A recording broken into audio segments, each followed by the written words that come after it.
Mayor Giles. Here. Councilmember Nelson. Here. Councilmember Nielsen. Yes. Councilmember Machesik. Yes. Councilmember Kellen is absent.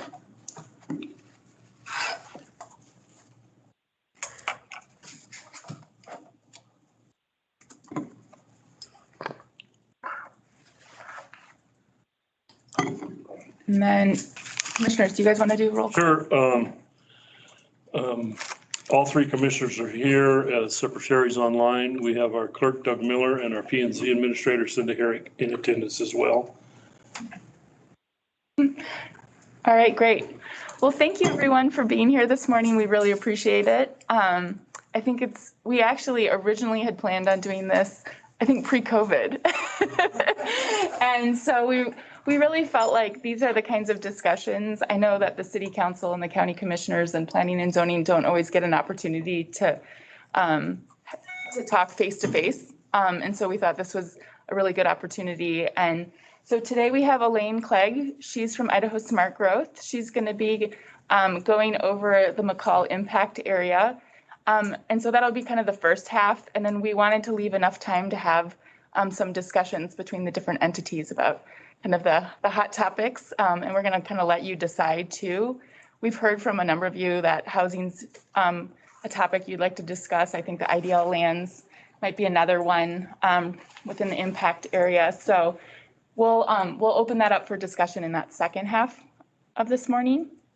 And one thing Elaine and I were just talking this morning is I realized we did this in 2015. I thought for some reason it was just a couple years ago, but time has flown. So I think, in order to keep the Mccall impact area and just the relationship between the city and county really good, I think it's good to do kind of these check-ins and these opportunities to have discussions and learn together and that kind of thing. So with that, I'll turn it over to Elaine. All right. Well, thank you. Thanks for inviting me. And I'm really excited to be here for this discussion. I'm going to ask, because I am hard of hearing, and I know sometimes it's hard to listen to people in masks. I'm happy to take my mask off if you guys are all comfortable with it or not. So show of hands, yes, mask off. Whatever you feel like. Whatever best, I think we hear you fine. Is anyone uncomfortable with that? Okay, No. Great. I will do that. I am vaccinated and have been for quite a while. So, so Michelle, do you want to start the PowerPoint? Sure. And move to that second slide. And hello to all of you online. In just a moment here, we'll ask for intros. Should we do that before we go to the PowerPoint so we can? Yeah, I was kind of thinking that everybody could see each other before. So the first thing I was going to do is just have a round of introductions. I know many of you, but I don't remember everybody's name, and I don't know all of you. And hopefully you all know each other, but it'll be a reminder if you don't. So I'll start. Elaine Clegg, I'm the program director at Idaho Smart Growth. I've been there for 20-some years working on land use and transportation issues, helped do the area of impact study in 2012. And have also 17 years experience as a city council member in the city of Boise. So hopefully I bring enough information to the discussion to help you guys. And should we just start around the table and then online? So Elt, do you want to? Sure. My name is Elt Hasbrook. I'm a Valley County Commissioner.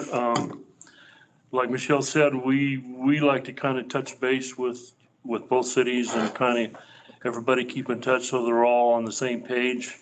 I know there's some new members on the city council, and I'm glad Lyle's there and to kind of bring him into the loop.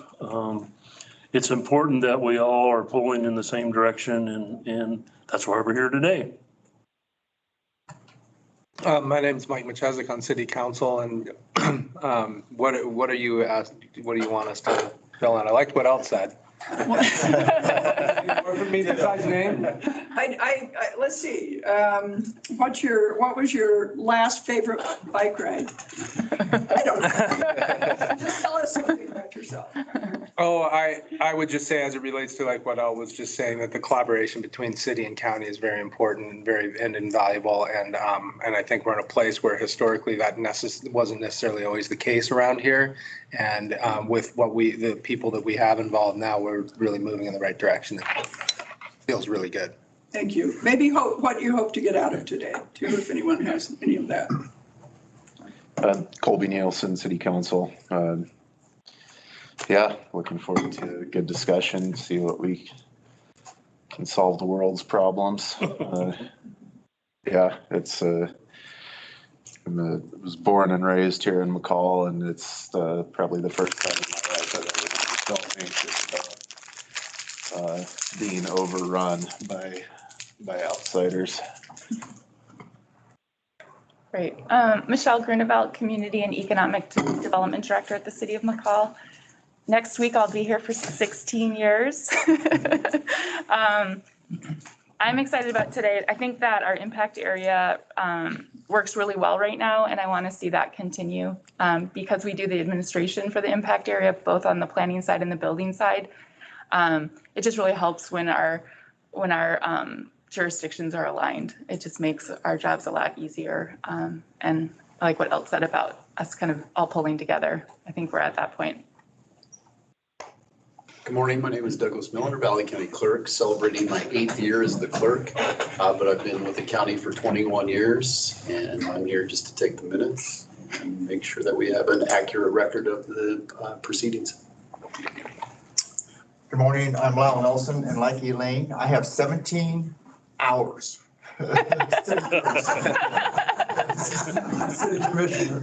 And the reasons previously mentioned that bring us together, I think are really important, and it's encouraging to think what we can do. Thank you. And welcome. Thanks. I'm Bob Giles, the mayor of Mccall. I've been on council a little over 7 years, and I'm really looking forward to a great discussion. I think currently we have a really good relationship with our partners from adjacent cities and certainly with the county commission. So, thank you for organizing the meeting. We appreciate it. Great. I'm Dave Bingman. I'm one of the Valley County Commissioners as well. I think it's great to get together, make sure that we're on the same page. I'm always looking for a little more clarification as far as what our jurisdiction is within the city's area of impact, and it's going to be good to clear that up. And then I like the idea that we're going to talk about some of our priorities and moving forward at the end of the session. So thanks. Great. Thank you. Online, how do we want to start? Do you want to go back here first? Sure. Should we do the room first? Robert Lyons. I was also born and raised here in Mccall. I'm the commissioner on the Mccall City Planning and Zoning Commission. I've been also a full-time agent for over 20 years, and I cover the whole region. And so I've been involved with a lot of development and growth and good things, bad things, seeing all kinds of things up and down. So it's a bit different times right now. And Robert also serves on the Housing Advisory Committee. That's right, I'm on the Housing Advisory Committee. Okay, great. Statutory Planning and Zoning Director for Valley County. I've been here a very long time. How long have you been here? Oh, I turned 59 in October. No. For the county, it's 25 years at that job, and my family came in the 1800s. So. Well, good morning, everybody. I'm Annette Stickard. I'm the city manager for Mccall. I've been here in this job about 3.5 years now, but I am a boomerang kid from, lived here as a kid, left, came back, so I love the area. Yeah, that's great. So, great. I'm Bessie Jo Wagner, City Clerk. I've been with the city for 13 years. Here to help. Great. Michelle, do you want to help folks online? Because I don't know. Sure. Let's go with Sherry Moppin first. Good morning. I wished I could be with you today, but I am Commissioner Sherry Moppin. I've been on the council now for 2 years. I'm excited to plan together. I think planning is really important for the future success of LA County. And Mccall is certainly one of our partners, and I'd love to see us continue that with the other cities and have a Valley County plan for all of us. Thanks, Sherry. I'm glad you could join us. Nathan Stewart.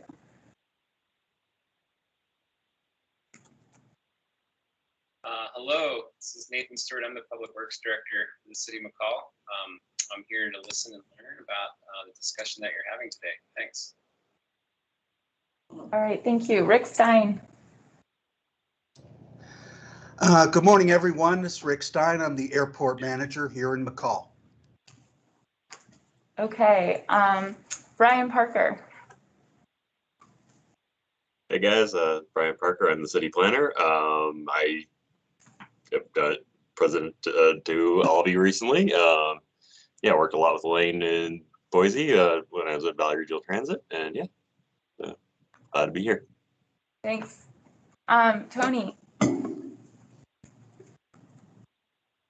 Hi, good morning. Just here. I'm a 21-year resident of Mccall, Housing Advisory Committee member, and just here to listen in and see how we can all work together. Thank you. Johanna. Hi, I'm a Mccall City Planning and Zoning Commissioner, and as someone who lives directly in the impact zone, I'm looking forward to open communication as we progress. So, Great. Thank you. And then there's a cell phone number that ends in 0757. I'm not sure whose number that is. That's me, Michelle. That's Nick Zello. I'm the great. chair of the, yes, sorry, I had a vacation prior planned and I'm sitting at the Pacific Coast right now. But I am eager to learn what tools might be available to us to speed along some of the housing projects that we want to get put in place. I'm currently the chair of the city's Housing Advisory Committee. Great, thanks, Nick. And then it looks like Chris Curtin, our IT, is on. Chris, you want to say hi? You might just be streaming, so that might be. All right. Yeah, I'm just lurking. tech support. Perfect. Okay, so I think that's everybody. Yep. Okay. Yeah. Yeah, I think, who's bottom right corner? That's Nick Oh, Zello. that's you. Yeah, Nick Zello. I can read it. Yeah, yeah. Oh, yeah, that's Betsy Joe, so. All right. All right, well, we're going to go ahead and start the PowerPoint then. I've tried to keep the number of slides pretty minimal and find that this is usually more valuable if there's a little more talk around it than just running through a bunch of slides. So, okay, next slide. We just did the intros. I'm hoping to spend about 30 minutes on the presentation. I actually truncated this a bit. I wasn't sure if we'd get started right on time, so we have more than the time allotted for the discussion items. And hopefully at the end, you all can talk about next steps so that this isn't just the end of it. Next slide. So I don't know how familiar many of you are with the Local Land Use Planning Act in Idaho, but I thought I'd go through just a bit of it so that everybody had a common basis. In 1975, the Planning Act was adopted in our legislature. It's modeled after the American Law Institute prototype. So the history of planning is that in the 20s, when future President Hoover was the Department of Commerce director, he developed a series of model prototype zoning and land use codes, and they got adopted in many places across the country. The 1975 model was a fair amount more progressive than those Hoover codes, and Idaho was one of the places that adopted it relatively early. And that's the good news. The bad news is we haven't done much with it since. But because it is a relatively progressive document, it has a lot of flexibility. And so again, the good news of that is that there's a lot of opportunity to determine your own future locally based on what's in the law. Next slide. So what is an area of city impact? Well, within that law, It's required by the Idaho Code, and it's required to be based on these three factors: trade area, geographic areas, and areas that can reasonably be expected to be annexed into the city in the future. We'll talk more about those in a little bit. But the important thing to note here is that those are very broad, and since 1975, a lot of things have changed that make these more difficult today to enact than they were then, particularly trade area because of e-commerce. Next slide. So the area of city impact is a mandatory procedure. Every city and county in the state of Idaho is mandated by this statute to negotiate together and adopt an area of city impact based on those factors. Every city and county is mandated to have a map that identifies the area so that people can clearly see where that area is. And I showed it to you, and it's up on the wall here from Mccall. And so the yellow is the area of city impact, right? Yeah. And each, both the city and the county is also mandated to adopt an ordinance that applies the area of city impact, the outcome of the area of city impact negotiation. So you all have done that in the past. You've got an area of city impact. But then there's the implementation of it. And so the implementation requires 4 separate ordinances, the map and the ordinance in the city, the map and the ordinance in the county. And it also enables then the city to carry out Category B or Category C annexations. Category A is when a landowner comes to you and says, hey, I want to be annexed. And a city can do that without an area of city impact agreement, but they cannot do a Category B or C, which is, multiple parcels and perhaps people that haven't agreed to be annexed necessarily. Question. Go ahead. So in Idaho County, they don't have a building department, they don't have a planning and zoning. At that time when all this was formed, did they just opt out? Was that an option, or how does that work?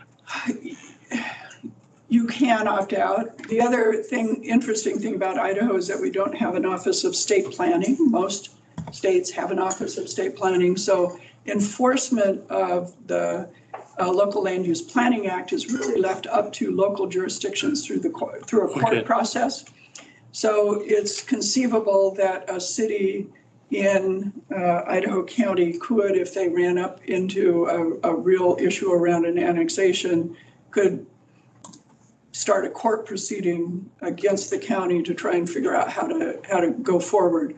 Hopefully it doesn't get to that, but that's a possibility. If we had an Office of State Planning, it's likely that Office of State Planning would have communication and some requirements about keeping these up to date, but we don't. Any other? Okay, next. So why would the Local Land Use Planning Act require this? This was enacted about the same time that urban growth boundaries began to be talked about. And in fact, in Oregon, instead of enacting what we did, they enacted a state law that allowed jurisdictions, not just allowed, but required jurisdictions to create an urban growth boundary. And the purpose for that was to protect all of the lands outside that urban growth boundary for their existing natural resource uses, timber, agriculture, mining, and recreation. And you can argue whether that's the right way or the wrong way. What we did in Idaho instead was say, we're going to have this area of city impact, and we should try to direct development inside those area of city impact boundaries. And we should do it to protect property rights. If I'm a property owner, either in or outside that area of city impact, it gives me certainty about what might happen next to my property or on my property, or what someone else could do, could come in and propose, on the property 2 houses over, for instance. It also ensures that the city and the county are planning for adequate public facilities and services. If you just grow willy-nilly and don't pay any attention to that, over time, it can be very costly to provide services. So on the county end, for instance, if you have a lot of scattered development in places outside of incorporated cities, it can be very expensive to provide trash service, road service, and emergency services. Since you're not typically in the business of providing sewer and water, those are done on site, it may not cost you, but in the end, it might cost the homeowner or the business owner, because that sewer or water might not be sufficient to handle the intensity of development that happens there. And so they may have to go through something to figure out how to get hooked up to a sewer or water system in order to continue working. That happened in Southwest Boise in the 70s, and it's still a mess. Ended up in an almost 10-year moratorium. City did end up extending sewer services, but we've still been unable to annex the 35,000 people that live out there because of the restrictions on the annexation law. So it really does ensure that we're thinking about ahead of time where those public facilities should be, how they're provided. And over time, if you do it that way, the cost of those are a lot more reasonable. It encourages urban development within cities. Urban intensity development outside of cities can create these, as I just mentioned, places where the services just aren't adequate. And so they have to end up having urban services in some way or another. That can be very costly. And it provides a way for cities to grow that can be more cost effective and more predictable for the residents who live there. So there's a checklist of things. I went through this a little bit early on. You have to have an ordinance, you have to have a map. There's a negotiation that happens whenever you want to establish an area of city impact or if you want to change one. And I'll go through this later. It's a very arcane process. It doesn't work very well, but it is required by law. So in some way or another, making sure that you have good enough communication between the city and the county allows for this negotiation or renegotiation process to happen a lot more effectively than what's outlined in the state law, quite frankly. It requires every 10 years for you to review it. I'm not positive if you all have reviewed your area of city impact within 10 years, formally. Yeah, I don't know if we've done it formally, but I think we have done it kind of through adoptions of like updates of our comprehensive plan and our future land use maps and those sorts of things. So if you haven't, or you've had this informal process, that's one of the things that you might consider is that you review it, make sure that the places that should be in are in, and the places that maybe you've discovered shouldn't be could be taken out. We've already talked about the ordinances. Next slide. So as I said in response to Elle's question about Idaho County, a lot of law around this has been made in the courts because this is such an arcane statute and a hard one to implement. There's been a lot of questions around it, and it's often ended up in the courts. One of those cases, so when the law was first passed, it allowed you to negotiate and say, well, within the area of city impact, we're going to use all of the city stuff. We're going to use their plan, their ordinances, and we, the county, will just apply those, but we won't adopt them. We'll just apply theirs. Or we can apply a county plan and county ordinances, or the third one, you can mutually agree upon plan and ordinances that you both adopt in that area and apply those. So the Blaha court case found that the first one was not legal because a county can't apply another jurisdiction's ordinances. A county can only apply their own ordinances. And so in the case of Valley County and Mccall, you've continued to use the third option, which is the application of mutually agreed upon plan and ordinances. And the agreement, as I understand it, is that the county has agreed to adopt within the area of city impact the Mccall's plan and ordinances and then apply those. And you're a little bit unique around the state because of this court case. But as I look around the state, I think it's continues to be one of the best ways to administer the area of city impact, because there's real certainty from the people who live there that they really are being planned to be inside the city of Mccall, because you're using Mccall's ordinances and Mccall's plan, rather than in the case of, say, Bonneville County and the city of Idaho Falls, where Bonneville County is applying their own plan and their own ordinances directly adjacent to city property in ways that don't really comply with the city plan and ordinances. And it's created a lot of contention, but more importantly, it's created over time a lot of questions about how to service that area efficiently. So I think you guys are in great shape on this one. Elaine, but I know it's something that you probably need to make sure that you're doing well and continuing to update. Yeah, so we do, just so everybody knows, we always do planning for Mccall area, which is the city limits and the Mccall impact area.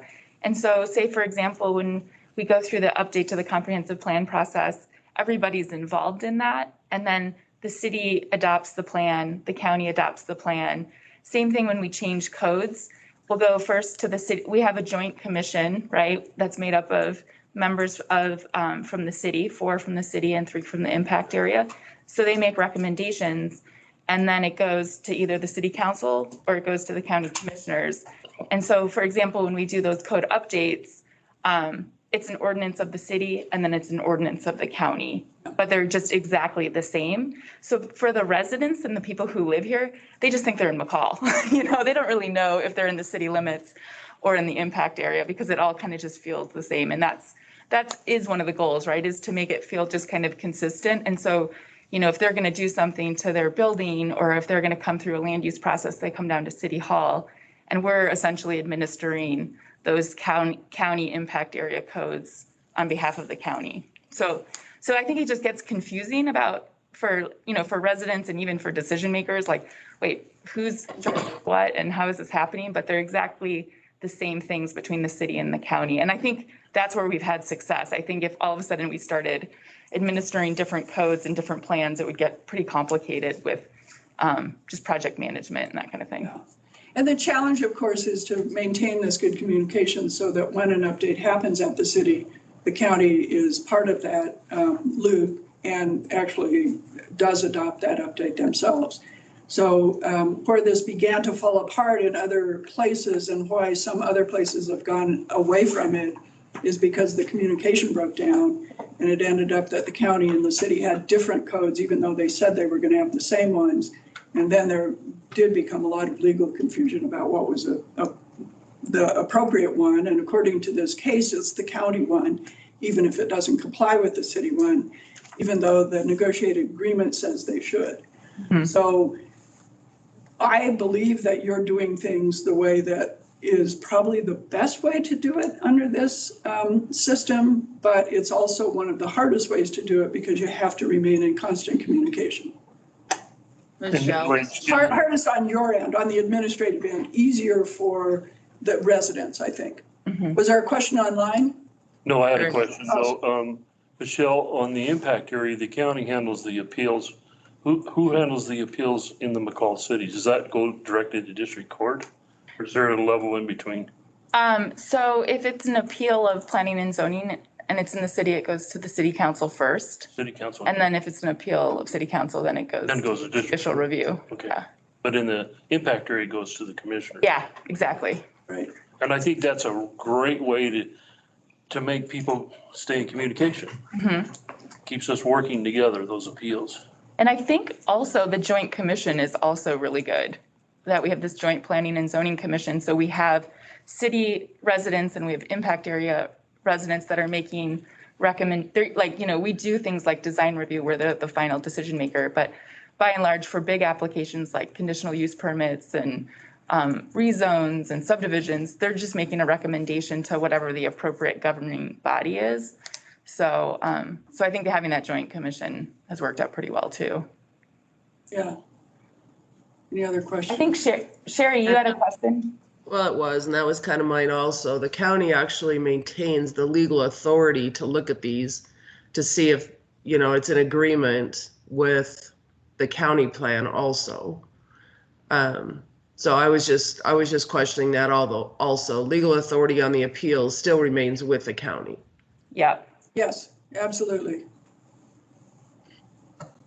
And then, I mean, ideally, right, the city and the county adopted our 2018 comprehensive plan, and that's the guiding document that then helps support all the other things that we're doing, like code updates and that kind of stuff. So we really kind of go back to those guiding documents, and that's why we do huge public involvement process. We make sure that the city and the county is engaged in that process so that we're not going back and forth, on decisions. And one other, I guess, complication or, potential challenge with this is that occasionally a developer will come and say, hey, I have an idea that doesn't quite fit the plan. Can we amend the comprehensive plan or the future land use map to, for my application? When that might happen in an area of city impact, it would require really close communication to understand if that really did work with the city's plans and their ability to service it and what the future might be there.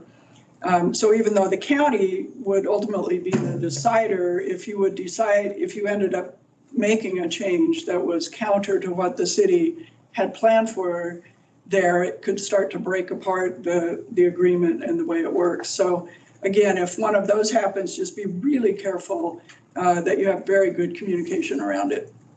Well, and we kind of had that happen, I think it was last Monday with Brian when he came in to talk about the scenic byway.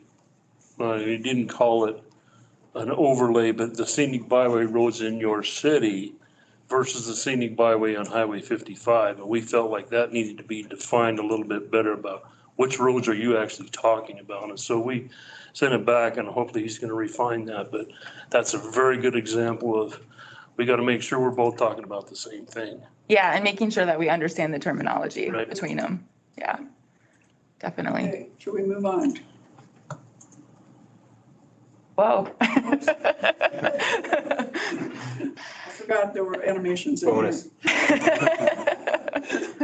Sometimes you put those in and then, later go, oh, I didn't need that.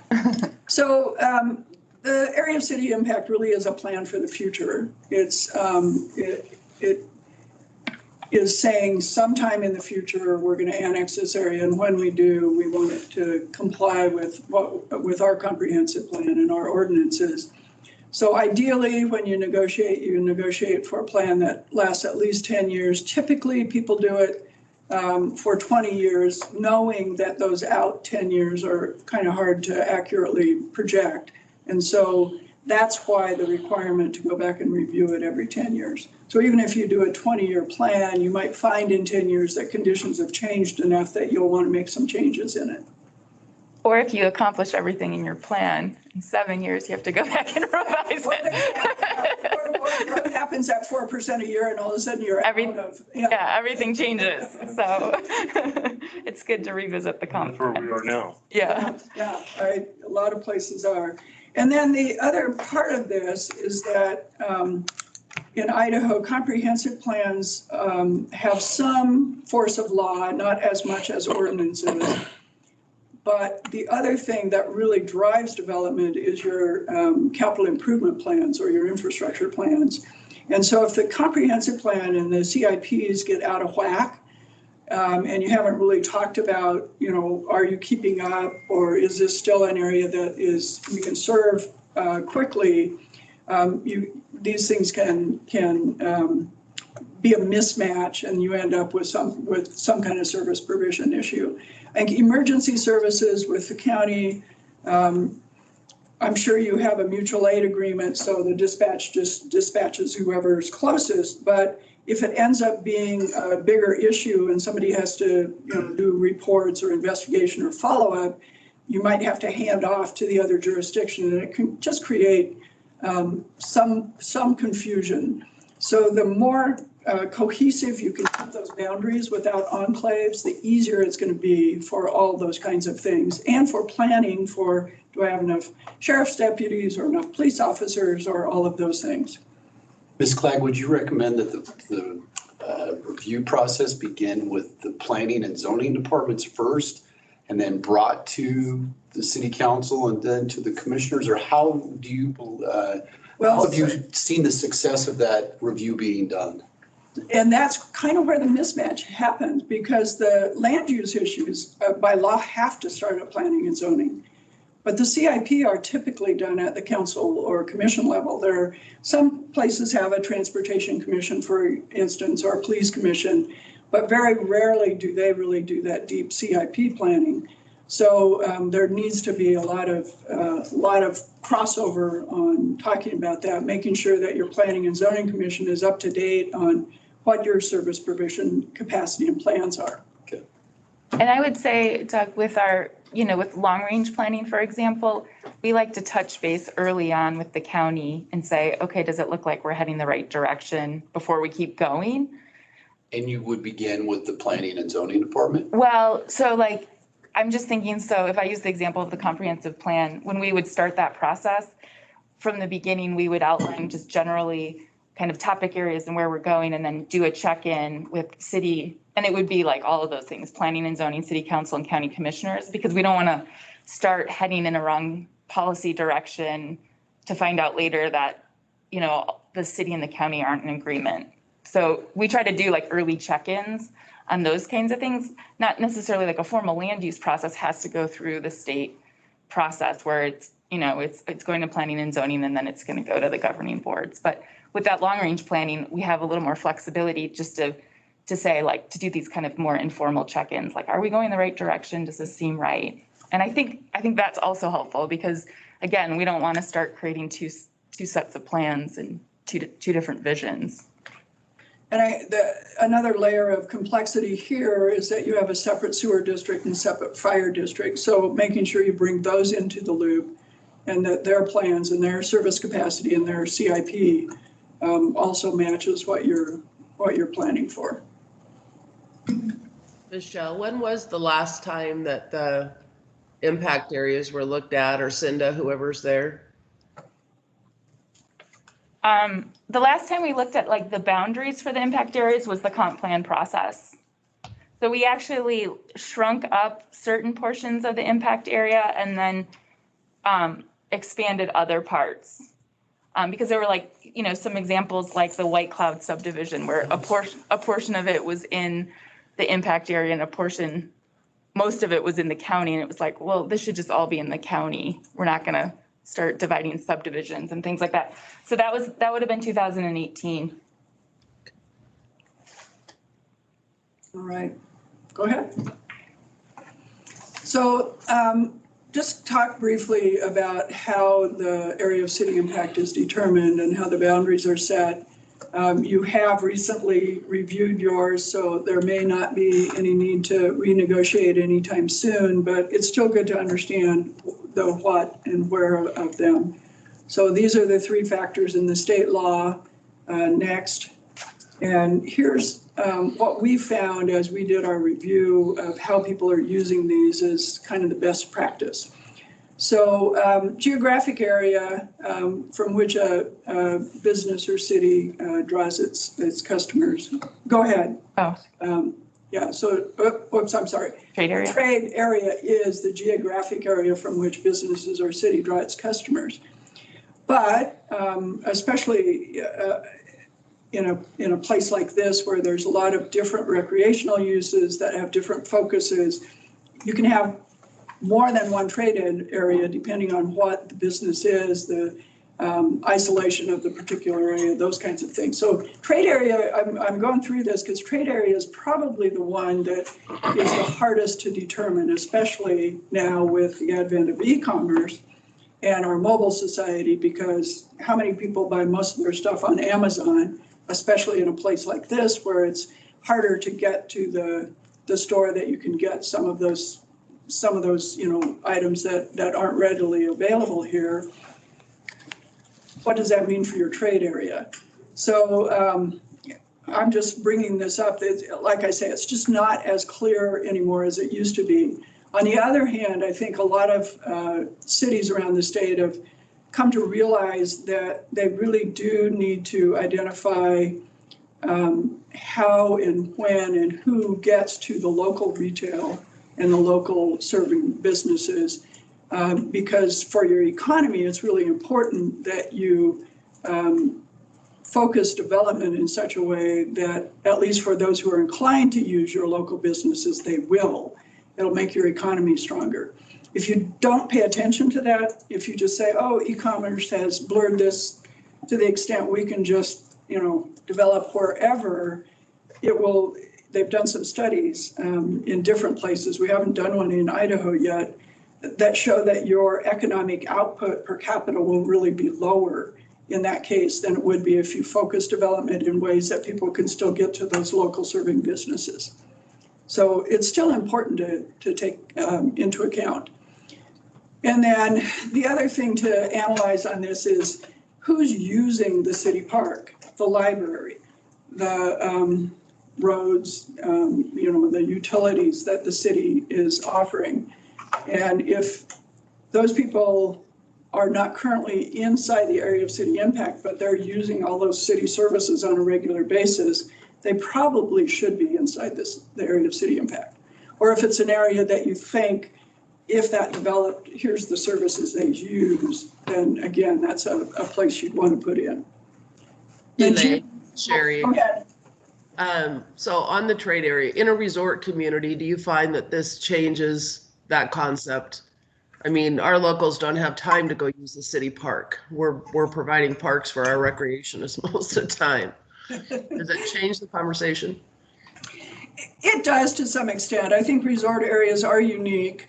On the other hand, for the residents who would have even a lunch hour to go spend in a city park somewhere, having one readily available to them is a great service. And so while you want to make sure you're serving your tourists because they're your economy, you also want to make sure that your workers have a decent quality of life. And so providing some of these things for them can make the difference on whether or not you can attract a workforce or not. I think especially in this time when housing is so expensive in Idaho, our wages still have not caught up.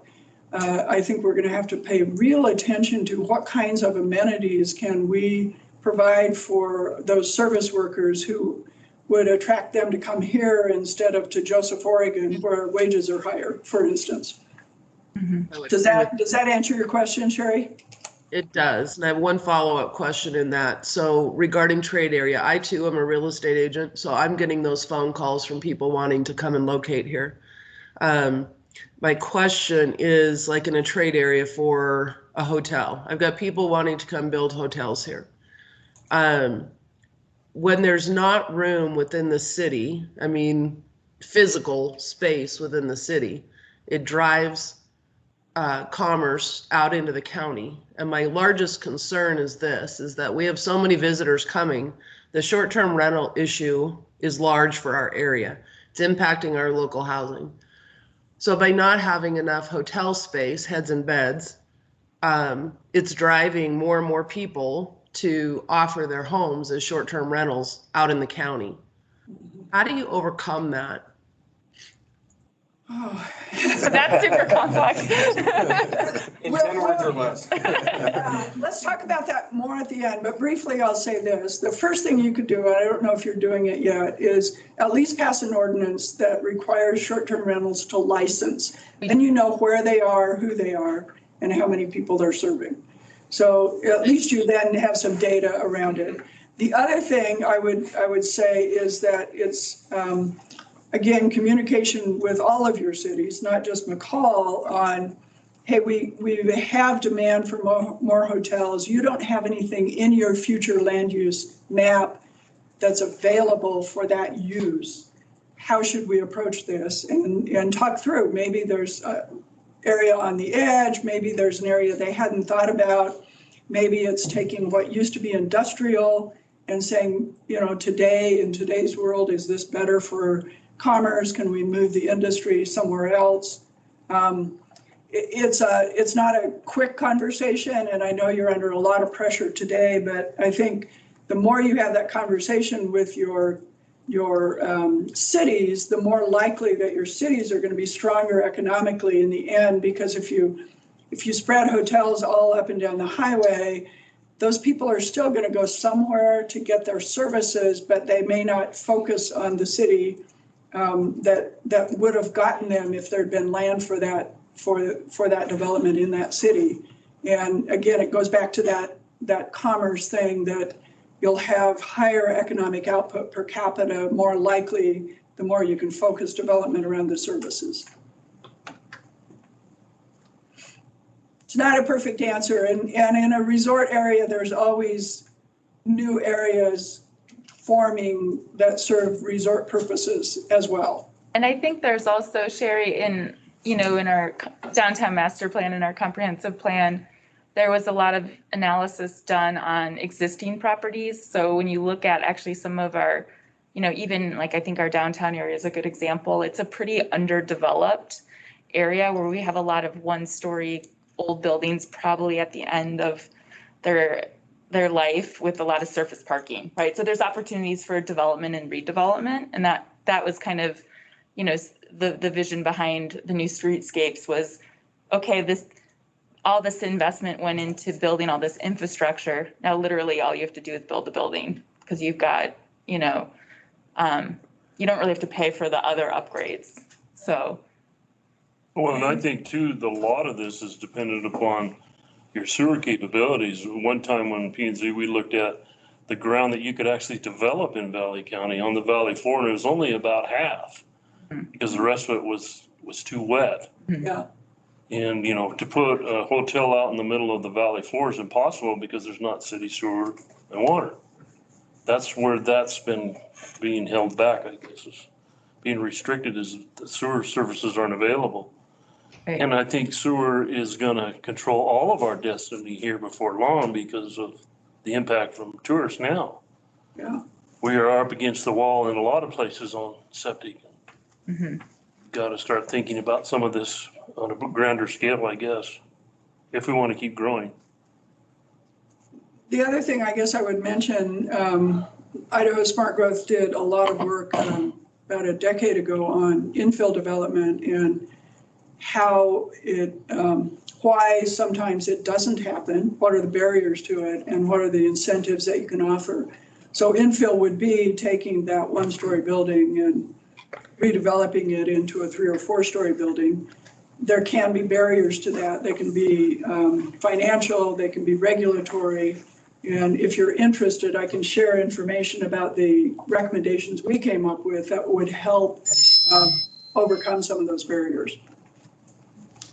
I think that would be very interesting. I think encouraging redevelopment is something that we should be considering and looking at strongly, since our community's footprints are fairly small at this moment in time.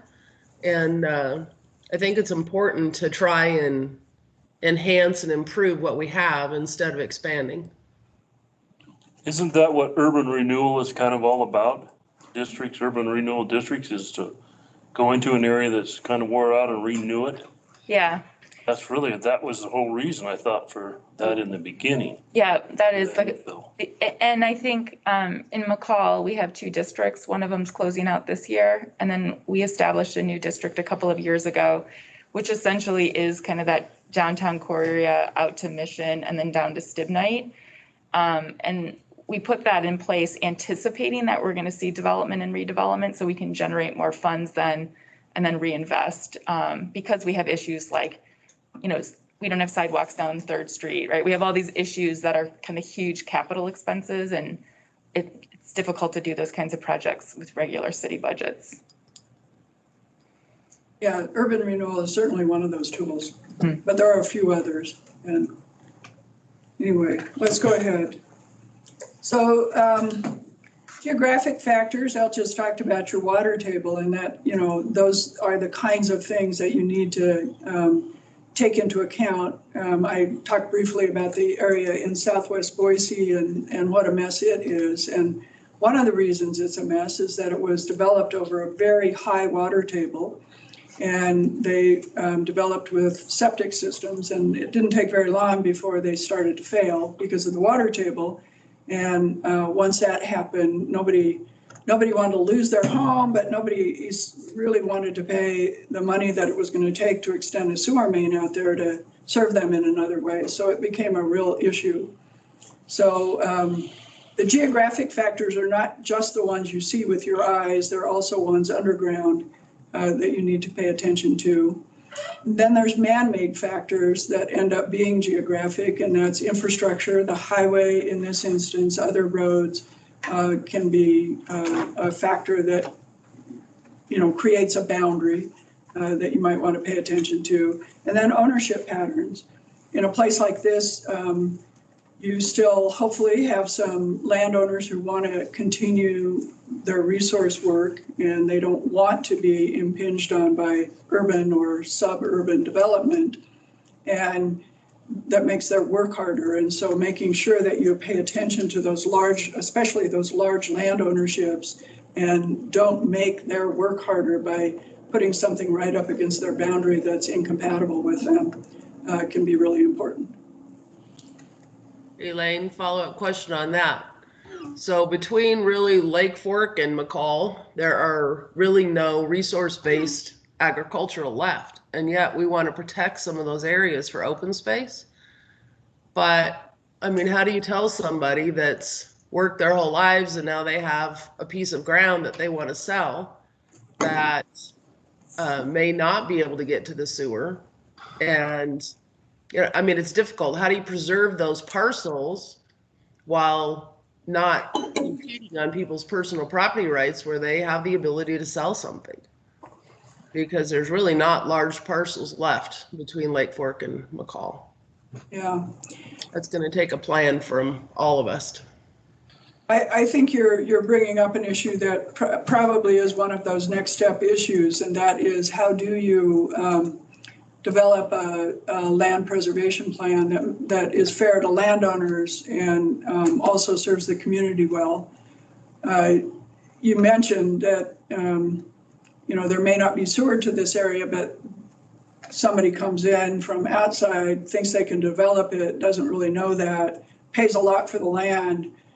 And so the landowner gets their money, but it really isn't developable in the way that they want to, nor does it meet any of your plans. So being really explicit about what the plans are, being really transparent about what barriers there might be to development in certain areas, and then using things like land trusts and conservation easements, and in, for instance, the case of the city of Boise, serial levy to purchase either the easements or the actual title. In a place like this where your identity depends on those lands might be well worth it. So what can be reasonably annexed? Well, you can look at past development trends and annexation requests. You can look at the present planned uses, the ownership, of course. What you want to do with annexation, if you can, is create regular boundaries like I talked about, no islands, no enclaves. And you should know for certain that you can provide urban levels of services before you allow urban development, urban intensity development. That did not happen in Southwest Boise, and 35 years later, we're still dealing with the consequences. So be really careful that you are identifying the areas that can reasonably be annexed. And if an area is not in one of those, don't allow urban intensity development, because it will cause problems for many years to come. So Elaine, can we talk about that a minute? Because I'm a little bit concerned, and I have to use an example. I'm going to talk about like Jerry Icola's piece of ground. Now Jerry could probably develop that if it would perk, and maybe into 1 acre parcels or bigger. If they would perk, he could do that. However, if the city were to provide sewer and water out to that area, then he could get a much higher density. My concern is that we don't take that ability away from him to do the 1 acres. If the city's not willing to do that, or if he's not willing to pay for that septic improvements, then he should still be able to develop if he wants to. And you're talking about in the Mccall impact area? Yeah. So I mean, I think ultimately what drives that is his zoning, right? In terms of what it's zoned and what the future land use plan says for that area. So just because it's possible, it may not be possible based on the zone, right? That's kind of what we went through with the storage guy here this. Yeah, and we worked, like, just so you guys know, we worked with them and we said, wrong approach. You're trying to change policy to accomplish a project. Let's figure out how you can accomplish your project, because that's not really how we should be making policy, right? And so I think we found a way to make them hopefully be successful in that land use process when they come through the existing codes that we already have. And so, I think that's why these maps are really important. There's sort of the existing zoning map, and then there's like, well, what do we want the future to be? And so, if I use that instance, it was one parcel or one property owner who wanted to develop their property in a certain way that was more intense than the code would just allow. So they're like, well, we'll just talk to all of our neighbors and we'll get this all changed to commercial. Well, do we really want commercial all the way down the highway when realistically, we probably know that we're not going to see water and sewer anytime in the near future because of the expense to it and the capacity issues. So is it a good idea to turn something into commercial without infrastructure? And I think that's what we struggle with in this little area of the impact area by Cron Lane. It's all zoned commercial, but there's no infrastructure. So really the only thing you can do is storage units, right? So that's why we're seeing all these storage units projects occurring everywhere, because you don't really need infrastructure for storage. Any commercial use that doesn't need a restroom. Yeah. And so that's it's pretty limited what you can do. And then that's also, right, like, I think that area is essentially a gateway into the community. So it's, what do you want it to look like as well? So it's like, what kind of message are you sending? And I think that's where the planning comes in. You just want to be intentional about what you want it to look like, and the kinds of uses you want to see out there. So Michelle, just because I don't know, if Jerry O'Cole or somebody like him were to come to the city and say, I will put in the sewer and the water to my piece of property so that I can do a higher density development, and I'll build it big enough for not only my stuff, but any future stuff that would hook onto that. Is that possible? So probably not likely, I realize that. Yeah, so I mean, if his current zoning doesn't allow it, he would have to request an amendment to the future land use plan, which is a policy decision, right? And then from there, if that was passed, then he would also need to apply for a rezone, which is a discretionary action. So like there would be steps. Of course, he could do it. It just would be a question of how does the community, and is it consistent with your planning kind of thing? And there's less opportunity for proactive public involvement in the policy part of it in that kind of a scenario than in your regular comprehensive planning scenario.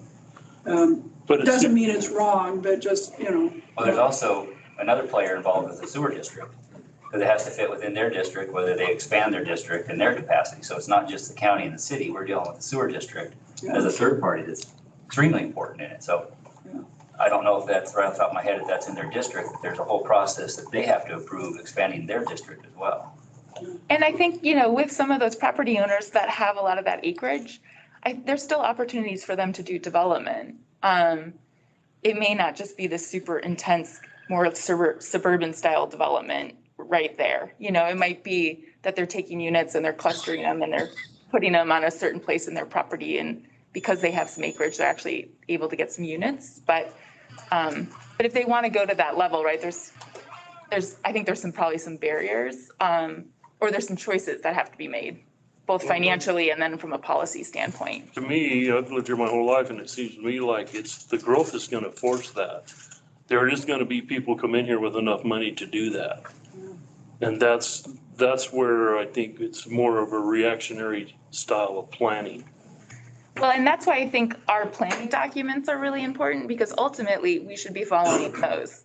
until we decide to do revisions, and we check in with landowners, property owners, the public at large, and different agencies. And I think that's really the time that it's appropriate to really look at those, like an amendment to your future land use map isn't really a policy decision. It's not a land use decision. So we should really be looking at that as part of that broader planning process, I think. So then again, we're not reacting to proposals. We're saying, here's what we think it's going to be. And then people have to figure out what can they make happen within the realms. And then everybody knows what's happening, right? So if the next door neighbor invests and they said, well, wait, this says it's going to be like low density residential. And now you're telling me it's going to be this, you know, more intense development residential happening over here. That's not why I bought this piece of property, right? And so like we're trying to create development certainty. So when people purchase properties or decide to do projects, like they know what to expect, that it's not just this arbitrary decision, and that it's like, here's the rules, here's the vision, go forth and do it. You know, and I think when you build that certainty into development, it's quicker. You know, it's quicker and it's more effective. And I think it's a little bit less controversial. Like when we see really controversial projects, it's usually because somebody's asking to do something that's just outside the realm of what's just permitted, right? Like you guys see that as well. It's like somebody's asking to do something that wasn't really envisioned. And that's when people come out and they get angry. And so, yeah. So I have a question for you. Do you guys have a conservation subdivision ordinance provision? We don't in the city. So one of the things on the edges, especially if it's an area that you did envision would be developed in some way or another at some point, you can focus the development in a certain portion of the land and conserve the rest of it. You can conserve it for natural resource uses, you can conserve it for trail and open space, you can conserve it for all kinds of things. We recently worked with the city of Dover, and they've adopted now, they have a big hillside, their city's cut in two by the highway, and one side's up a hill and one side's down by the river. And on the hillside, they've adopted a conservation subdivision ordinance design where you can still develop up there, but you have to focus it all where the infrastructure already is, where you don't have to build a lot of roads willy-nilly. And you can do a membrane sewer or something that makes sense for however much development they're doing. And then the rest of it gets conserved. And in many cases, in their case, it's ending up in the land trust or in the public trail system. So ends up being a public benefit as well. That's one thing you might look at. It's not appropriate everywhere, but on some of these edge properties where there isn't real resource potential anymore, or at least as much as there used to be. Another one I've seen is focused development and keep a swath that you can keep in farming. And that farming is part of the HOA responsibility. So it doesn't have to have quite as much productive power. It can still break even. So there's lots of things you could think about. But again, not close in where you expect urban development, but maybe on some of these edge properties where there might be some development opportunity. But if you just do 1 acre lots everywhere, the service provision for that is really intense and expensive. One of my favorite developments up here is Pine Lakes. Pine Lakes Ranch had a HOA that they were 10-acre parcels, but you could only build on one and the rest had to stay open and unfenced, and they grazed that. Yeah. And it's all private roads, which is the only thing that would make that work. If it was a public road, I don't think you could make that whole process work. It had to be a private development, but it retained that rural atmosphere. Yeah, and we do have a planned unit development chapter that encourages clustering and actually has sort of like open space provisions and public amenities. We just call it something slightly different, but I do think we could think about that in the future, that if we do want to create these sort of conservation subdivision areas like you guys are talking about, we could kind of create some more sidebars around how that might work to provide more benefit to property owners. I remember back in the 80s on P&Z, cluster development was the thing. That's how they wanted you to do everything, was cluster development for residential uses, not for commercial, but even some commercial too was involved with that. and it's kind of strayed from that, I think, a little bit, but it's a great idea for preserving open space. More so than, I feel, than a conservation easement, because the conservation easement is usually an annual cost. And that's really hard for some county and city budgets to be able to fund that annual cost. It may, you know, $2 million a year, $1 million a year, whatever that is, that's forever. If you want to keep it an easement, so. Depending on how it's structured. Depends on how it's written up, Yeah. yeah. Couple follow-ups there. So one, that conservation subdivision might be interesting for us to look into on the IDL ground. That if that does come out of the endowment lands, that they have to follow some kind of, that's an interesting concept to me. And secondly, and this is for the city of Mccall, so does it make sense to try and incentivize people to develop within the city in areas where the sewer is an issue? Can we apply for ARPA funds to help the sewer district improve their sewer capacity in those areas where you've identified higher density? And it's cost prohibitive for developers right now to develop in those areas because the sewer district is requiring them to pay for those upgrades. So really what's happening in the next 3 years, it's pushing development outside the city limits. Does it make sense to try and do some kind of an incentive through these ARPA funds to get development to remain within the district? Do you want to answer that, Annette? Can we put that on the parking lot? Yeah, we can put it on the parking lot. Forward and get to discussion. I think that's a really great question, and let's put that in the issues to be discussed. So if we move forward, I'll just go through these pretty quickly. We've already talked about why 10 years and why it's important to match comprehensive plans and infrastructure plans. We've talked about urban services and how and when they should be provided, how they can be planned for. Go ahead. Let's talk real quickly about after adoption of the area of city impact. You guys already have one. We've already talked through this a bit, but I want to talk about the process just so if anyone hasn't ever been through it, they can understand it a little bit. So we've noted that the county administers the area of city impact. The city annexes land within it, and then once it's annexed, then of course it's the cities. And then all annexations have to follow basic planning and zoning processes. There's processes within the state statute for how to do these annexations and zoning changes. There has to be a published hearing, a mail to all landowners.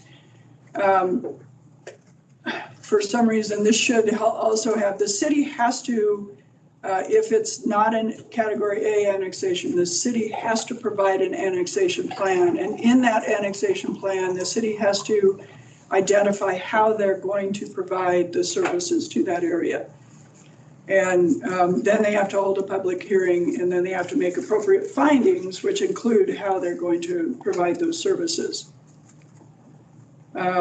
So this is a very busy slide. I'll make sure that you guys get this. It just identifies the differences between category A, B, and C annexations. No one in Idaho has done a category C annexation since this has been adopted. That requires a vote of the people in the area to be annexed. A category B requires that at least 50% of the parcels within the area to be annexed have consented to annexation, and that consent can be part of the development documents when the subdivision is allowed. It can be that they are already hooked up to the sewer system, and in order to for the sewer system to accept them, they required them to sign something that said they will consent to be annexed, for instance. And then category A is typically one landowner or adjacent landowners who say, hey, we want to develop, would you annex us? Next. Elaine, you said hardly anybody uses category C. Is that because of the election part? Yes, that is exactly because of the election part. So, sorry. Requires a vote. Yeah, that would be a good Again, one to those- send to us. I forgot about those. But yeah, the category B is the most typical one that is kind of a contested annexation. Yeah, and just for background, I mean, we've done the enclaves because we've had, right, annexations, and then we end up with these little ones. If you look at our zoning map, you'll still see these little pockets of impact area that are surrounded by city.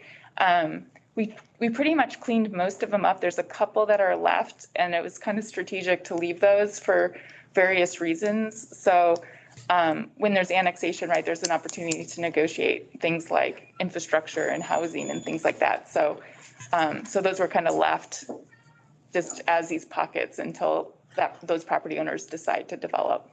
Included in category B is the ability to annex any enclave that's less than 5-acre parcel. So, it helps the city and the county make sure that you don't have these little islands that the county is supposed to try to come and serve. And so when's the right time? Like I said, at least 50% are hooked up to infrastructure or other kind of consent, or they're using, they're using other city services because you know that your city residents at that point are helping subsidize the folks that are living out there. And then making sure that you can provide full service if you do annex them. Next. So statutory requirements are on the left, the 15-day public notice, optional public hearing, et cetera, et cetera. And this is the best practices are a lot more public involvement. Make sure that there's an understanding of the process, allow them to air their concerns, and it should happen long before you get to hearing. Next. So in the area of city impact process itself, if you negotiate or renegotiate and you can't get to an agreement, the law sets forth this really, like I said, very arcane process for how you fix that, and it hasn't worked. Next. So I won't go through these all, but this shows you how arcane it is. This step, then this step, then this step, and within 180 days, if the committee of 9 hasn't voted to recommend a plan, what happens? Because although the law requires that you set up this committee and that they make a recommendation, we had a case where they refused to recommend. So then it went to court, for instance. And then here's how disputes are supposed to be handled within this particular statute, including at the end, you can go all the way to county can submit this for an election. And again, this is not the best practice. The best practice is to communicate and work these things out like you guys are doing. So, but I just wanted you to know the basis for how things are supposed to be done in Idaho is this very arcane law that doesn't work very well. Hasn't been changed because there's been fear that if once somebody starts to change something in the local land use planning act, they'll change a lot of other things and it will be really problematic for all of us to catch up. So for now we live with it, but the best way to live with it is communicate. All right, next. So right now we have this area of city impact. The city of Mccall has a vision that they're a diverse small town, et cetera, et cetera. Valley County has in their comprehensive plan next a description of why what their comprehensive plan is for and how it's designed to guide development. It seems to be working pretty well, even though they're somewhat at odds in terms of how you use language because you communicate. And so next, we are at a point where we can open it up for discussion about opportunities and challenges based on this information and the other issues that Michelle brought up at the beginning. All right, so I'm going to unplug so everyone can see the folks online. Yep, I think that's perfect, so we can see everyone. Thank you. Okay, great.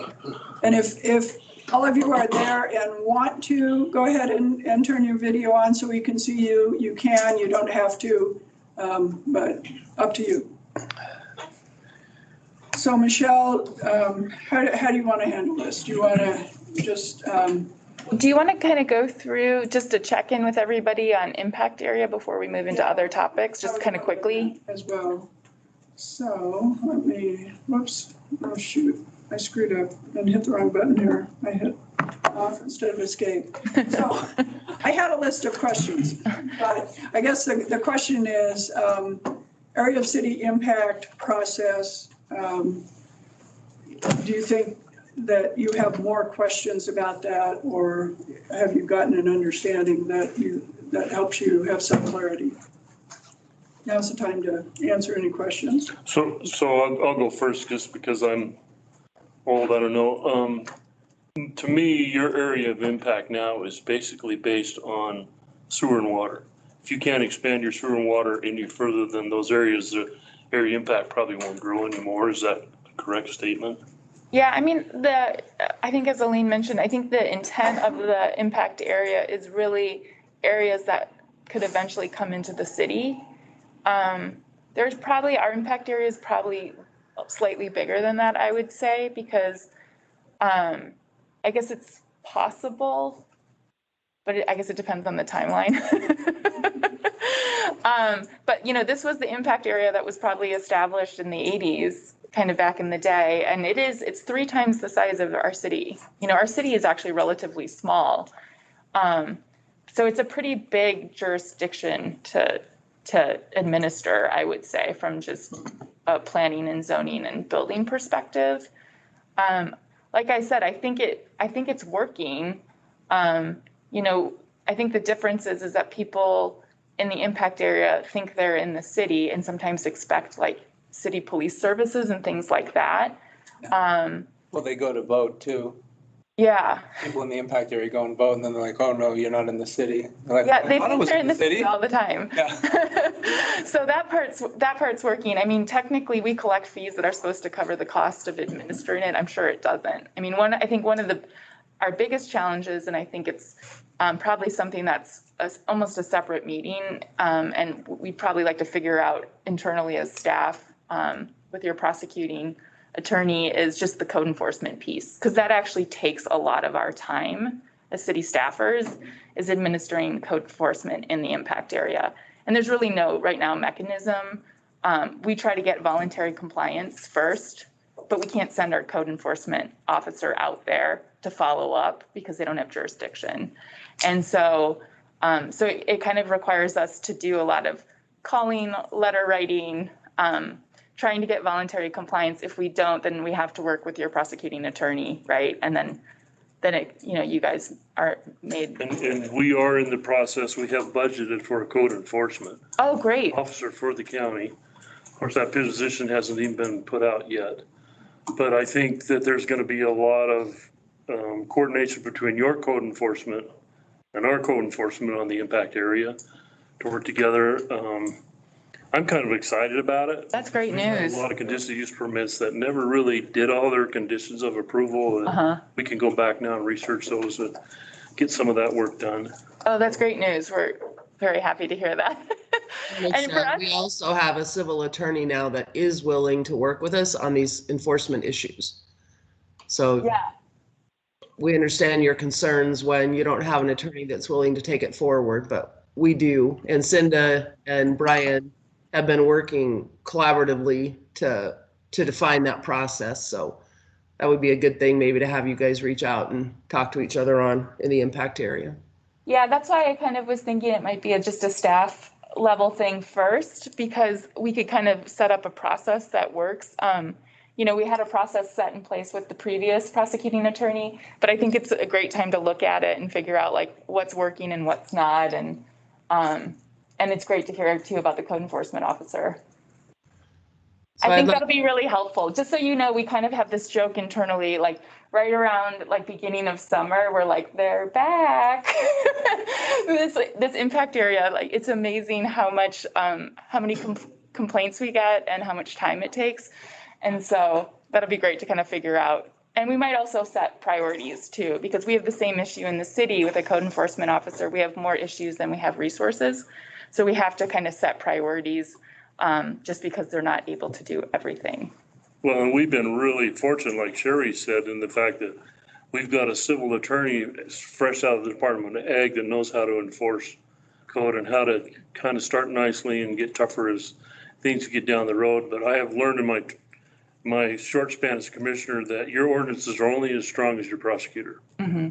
And that takes a very special person. And I'm not saying we were lacking that in the past, but I don't think it was a high priority for some of those prosecutors, old prosecutors. And now I think we've got somebody that's more serious. And hopefully we can get some of this stuff done. Yeah, I think that's a great point, because what we found is we didn't have a code enforcement officer for a long time. And so you can kind of just see things slipping because people know. And then once you kind of do, it's a reminder. And then all of a sudden, like everything gets kind of cleaned up and figured out. And then, so people pay attention, right? They know if the city or the county is going to come and say you can or can't do this. So can I make a comment on the impact area? Sure. So I have your impact area pulled up, Michelle. And so this is my concern, and I'd like to hear your impact or your input on this. So if I'm looking at your impact area, knowing the topography and because it's so much around the lake, you guys' impact area is mostly, in my opinion, residential in nature. So business growth, you're stating, redevelopment of the downtown core. But if I look at the downtown core, that is mostly government, not only the city, but Forest Service, schools. Those are things that you're not going to redevelop. The financial is down there. You're not going to redevelop that. You've got the ice rink, the parking requirements in that downtown core. All of that make it very difficult for businesses to come in, first of all, and buy multiple units in order to create a space that's large enough for redevelopment.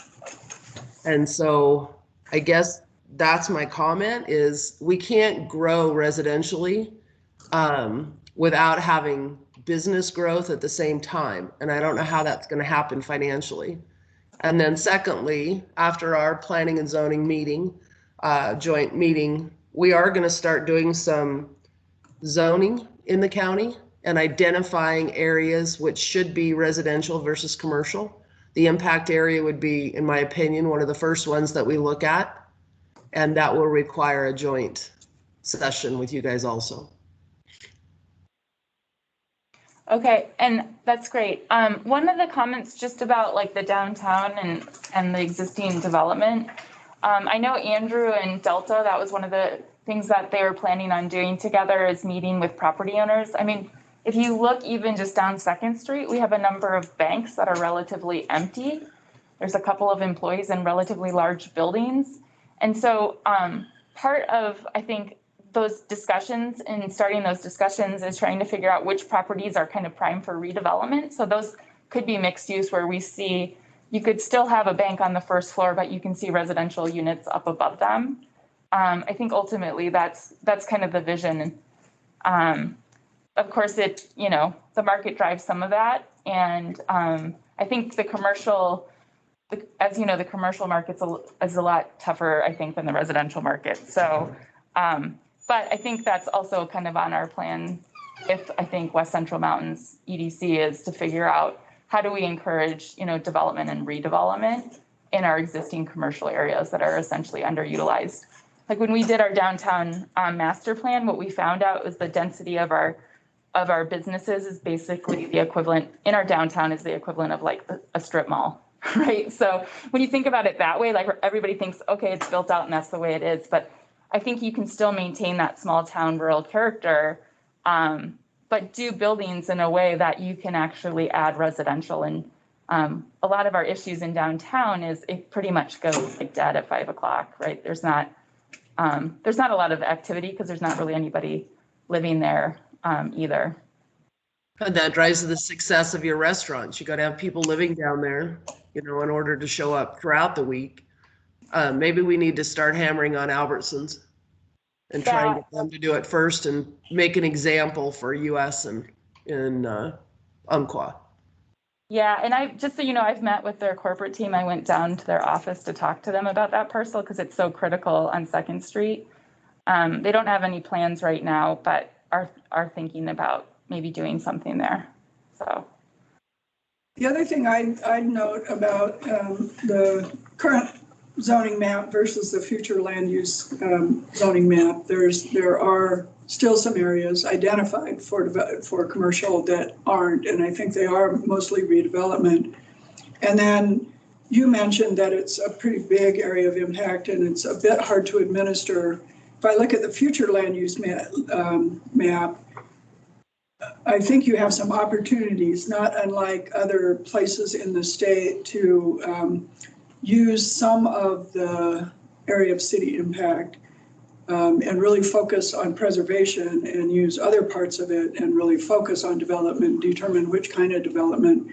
Obviously, the north, one would think would be where you'd focus on preservation or conservation design, and then at the very south end as well. But then in the middle, really take a look at what you've got identified for future land uses and make sure they match up with your service provision capacity and what you're seeing in any demand changes since this map was produced. A quick question on Jerry. What's your time frame on creating some of that zoning in the county? Cinda, do you want to answer that? That's a good question. Well, we have another workshop set up for September 23rd with the Planning and Zoning Commission, and then it's just all based upon the amount of time I have. And I think a lot of it, Bob, it's kind of, to me, what we've discussed so far, and I'm not sure it's exactly the plan, but we're looking at going in and taking like all the residents in the residential area, if they agree to be zone residential, then we're going to do the overlays on the easy stuff first. Okay. Does that make sense? And then kind of come back and look at where we have combinations of both, how we're going to zone that. Zoning is a very long, very expensive process.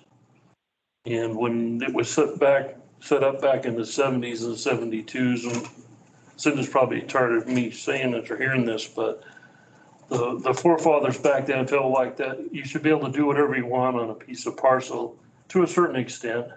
There's permitted uses and then there's non-permitted uses, of course, but as long as your neighbors around you within 300 feet agreed or didn't have an issue with it, then you could proceed. It was more of a private property right kind of an issue. And then if the neighbor said, hey, I don't like this, I don't know, okay, then here's some conditions that you have to do in order to do that function to appease your neighbors. And that's the way the process was supposed to work. And I would say over the years, it's worked pretty well for Valley County, other than the fact that now what we're seeing is we've got such a high demand from the folks coming in here that want to live here, want to move their businesses here, that now we're seeing stuff that didn't work out too well. For example, West Mountain. And that whole area probably should have stopped development years ago, and no more building permits or anything until those folks get that area sewered. Unfortunately, we don't have anybody in that area who wants to take that on. And so it's been delayed and delayed and delayed, and now we've got a mess. Kind of like what you were talking about in South Boise, where we've got failing septics and we've got sewer and creeks and it's interesting. I have a good friend, the commissioner in Idaho County, that their big issue they deal with up there because they don't have planning and zoning, they don't have a building department, is people run their sewer line down to the creek. And so they have to get DEQ involved because they don't have any authority on the county level to really do much. DEQ's got to come in here and stop that. So I think that's kind of where we're headed on West Mountain eventually, but I'm not saying that we need to refine the process or we need to do anything better or different, but I'm just telling you that when you do come in a zone a county, it takes a long time. I mean, you're talking a long process.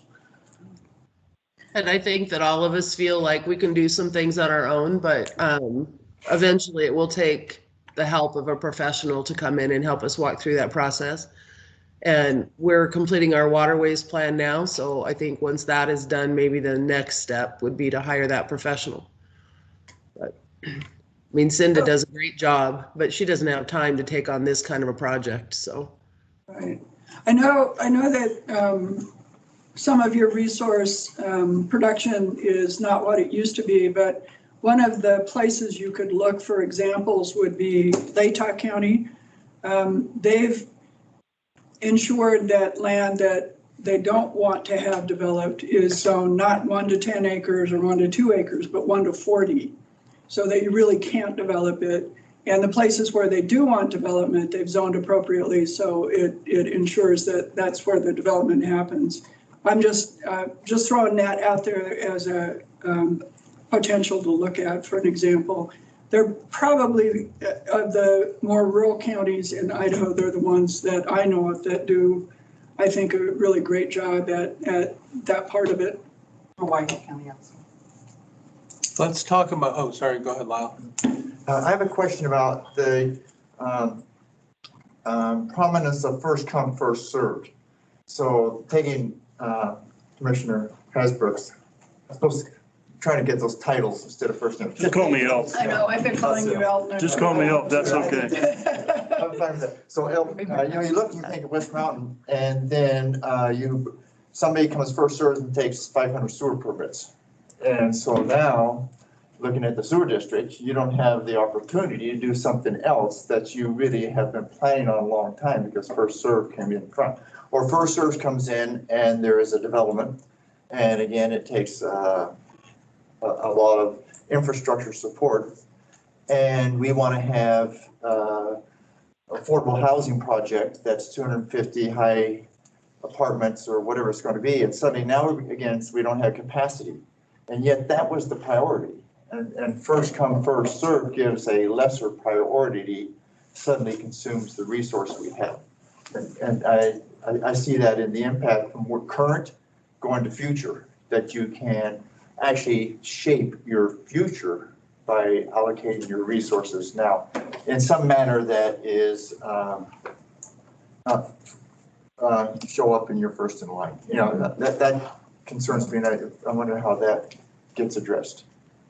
Real quick, I would, back to what I was mentioning before, I think some of this meeting and stuff is, I think, super important to have the sewer district, not only the Mccall district, but North Lake Sewer District as well, involved in it, because they hold the majority of the sewer. I mean, there's Cascade Sewer, which I know is a certain amount, but without them, we can put up any plans, whatever we want, it doesn't make any difference. Without them, we can't move forward.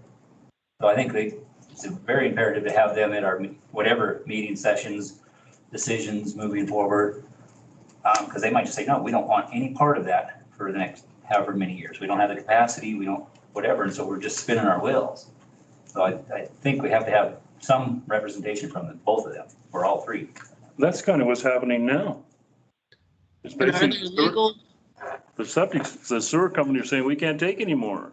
So no matter if you're first come or if you got a big bold plan to develop this, we can't take your sewer. Are there legal implications to telling people that they can't have the sewer permits that are available? Is that a takings? It's pretty involved law, and there may be, a taking means you have to take all economic value. And so it's very rarely do you hit that threshold. However, to me, what sounds like the bigger issue is if you've got a sewer district that says, no, we don't have any more capacity and we're not going to plan for more capacity, and yet you all know that you have a lot of needs for more housing, for whatever else it is, services for the tourist industry, you're kind of at loggerheads.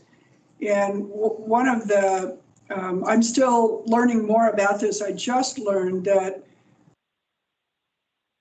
districts that aren't municipal or county fall under a different jurisdiction than PUC law, and they have less ability to plan proactively than a city or a county district might. So for instance, a city sewer system might say, oh, we see that this is an area we want to serve in the future. We're going to build a big trunk line so that we know when growth gets there, we can do that. The non-county or city jurisdiction by PUC law, as I understand, I'm trying to learn more about this, has to require the people who are going to get that service to help pay for it up front. And so I think, part of it may be that, like Commissioner said, there might be opportunities either with ARPA funds or with the new soft infrastructure and hard infrastructure funds that may be coming forward to help the sewer district be more proactive. I'm assuming it's not that they don't want to be, that they may feel like their hands are tied or they don't know how to. Yeah, and just so everybody is aware, we are about to go through a housing action plan, which outlines like specific next steps that we can do to encourage housing. And I think one of the outcomes of that hopefully is something like a local housing sewer policy that we want to work with the sewer district on and bring forth to say, and it's exactly that, how do we prioritize certain kinds of projects? And so I think that would be the goal, because what we've seen at the staff level on the development side is that people are interested in purchasing property to do local housing, and then they basically are told that they can't be served and it never happens and it becomes storage units or whatever. And so so we want to try to head that off and try to be proactive and have that discussion with all the governing boards to say, is this something everybody can get behind? Because it's clearly a community priority and all of our planning supports it. So hopefully that's an actionable thing that will come out of there. And again, I think the reason why we're waiting is that I think some facilitation in that will be helpful. So it's not necessarily coming directly from like the city, that we can have sort of more of a neutral third party help, present some ideas. So Michelle, I have been in communication with all of the sewer districts, including the South Lake, and these ARPA funds, the governor's office has set aside planning funds. I know that North Lake is in for that. I know that South Lake is looking at that, and Dale told me that they already have their plan. The next step on all of that is all of the construction funds that the state is getting. There's like $1 billion in funds, as we all know. So there's gonna be a lot of construction money out there right now to improve and enhance our sewer and water. And I think we need to try and take advantage of that as we can. The other thing, I did have a very positive meeting, Elton Dave don't know this yet, but with an engineer yesterday out on our Lake Fork 50. And they are saying we could put 200 housing units out there. That's a longer conversation. Is that, a good place for local housing? But also in the state, a sewer district does not have to be contiguous. I mean, we could encourage sewer districts to expand. So that's a greater conversation. I just want to give everybody a heads up.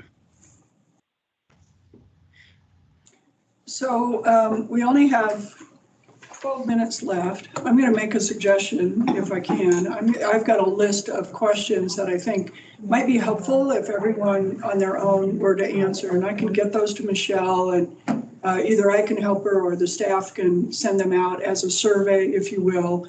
We can put together the answers from those in a report, which I think would help inform conversations going forward. And with the time left, if you think it's appropriate, maybe at least begin to touch on the housing issue. We've talked about just almost everything else, but we really haven't talked about housing. Does that make sense to you? I have one more that I'd like to put in the mix. One more thing to put on the table here for discussion too, and that is the amount, our community is pretty well together across the boards on the discussion of what may or may not happen to the endowment lands that sit within the impact area. And since we haven't talked about that, and we are all here, and now that the current proposal is off the table with IDL, with Alec Williams, at this point in time, when we look at our future land use plan, so if we go backwards on this, and this was part of the discussion that I had when we were in our city council meeting with Alec Williams, is that the state does not have zoning. No. We do. So what I informed Alec Williams of was that if that becomes privatized, now you're subject to our zoning. So when he came to us and he said, well, I'm going to let you guys have some input. And I said, no, actually, that's not the way it works. And you need to understand that. is at this point in time, do we look at our future land use plan with all of the public input that we have heard and received and that has been collected on so many levels and say, do we need to move forward with what our vision is for the area within the impact area that happens to be a lot of these endowment lands? And do we start proactively putting something in place now that says, for instance, 1 home per 40 acres? Right now we have 1 per 10, I believe, is what's in the future land use plan. But in theory, does our community really want to see that land, if it were privatized, to be 1 home per 10 acres? 1 home on 10 acres is physically not even really possible on those lands, right? Because a lot of it is rock and so on and so forth. So I just wanted to put it out to everybody for discussion that as we are moving forward and specifically talking about the impact area, that's a big one. Yeah, thank you. I agree. That's a big issue.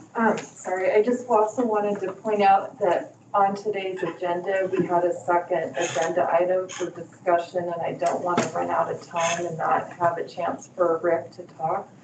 But we have the issues with the airport, and he prepared an airport memo that was in the packet that I just want to make sure we have a chance to let him share with everyone what the recommendations are for that airport land use impact area.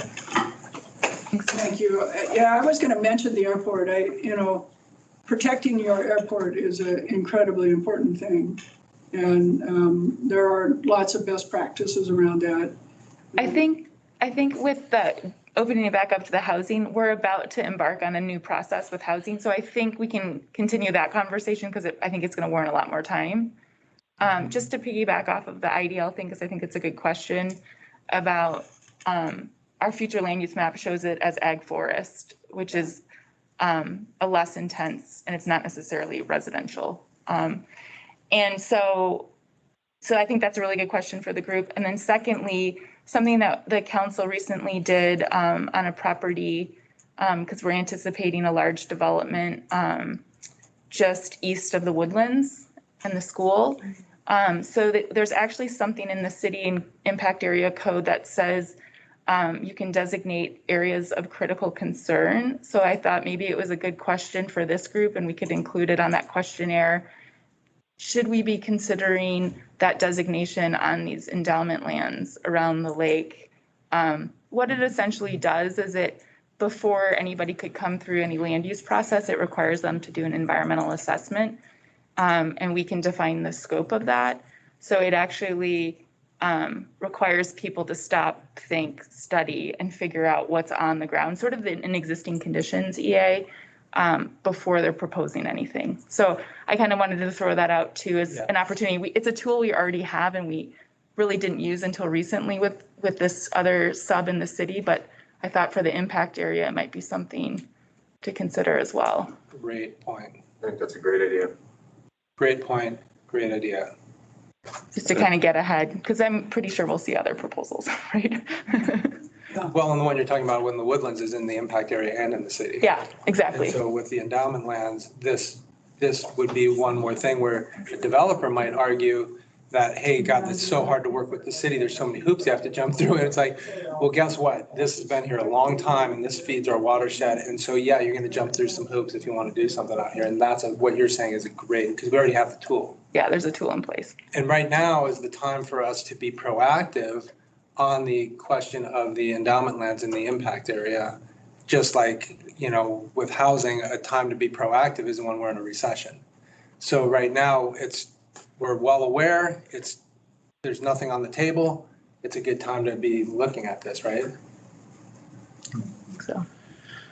So in order to allow a little bit of discussion around the airport, and I think housing is a lot bigger discussion than 7 minutes.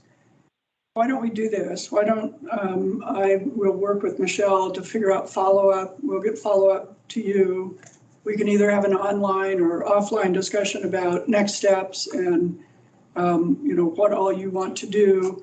And with that, we could let the airport director come on and see if any of you have concerns about the memo that you got, or if he wants to present a little bit about it. Is that That works. I think that works.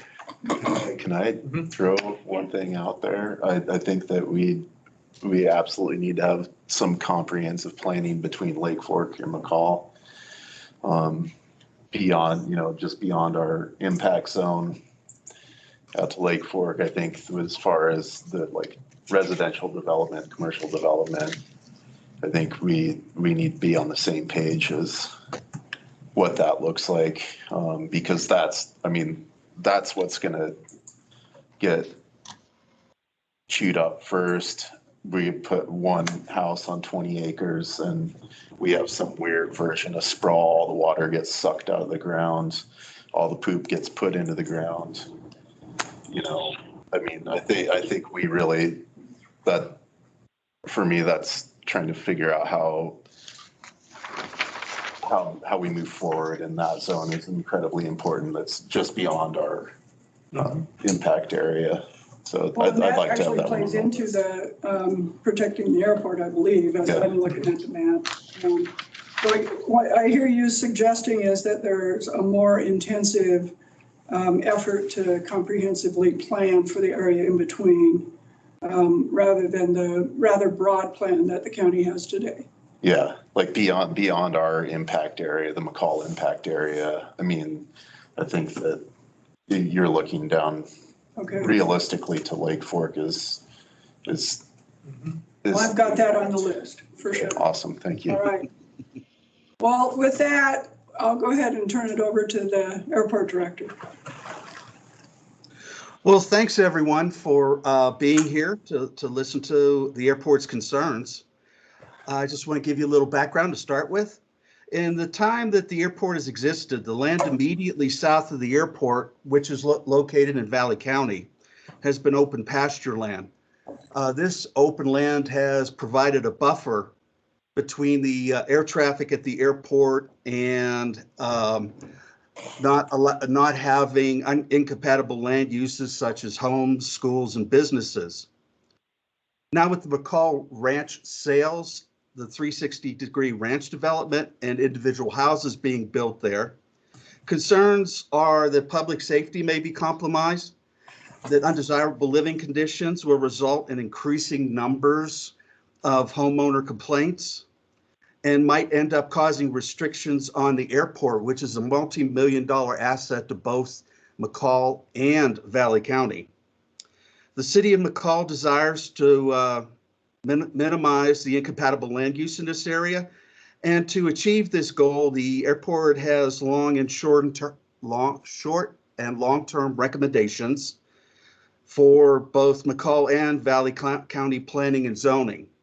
The first off is the best alternative would be to ban any incompatible land use area, any land uses in the area. However, that may not prove to be possible. So several of the items that the airport has previously recommended was additional noise insulation to a maximum decibel standard, notice of the airport's existence to all the property owners as they buy their property, property developers to provide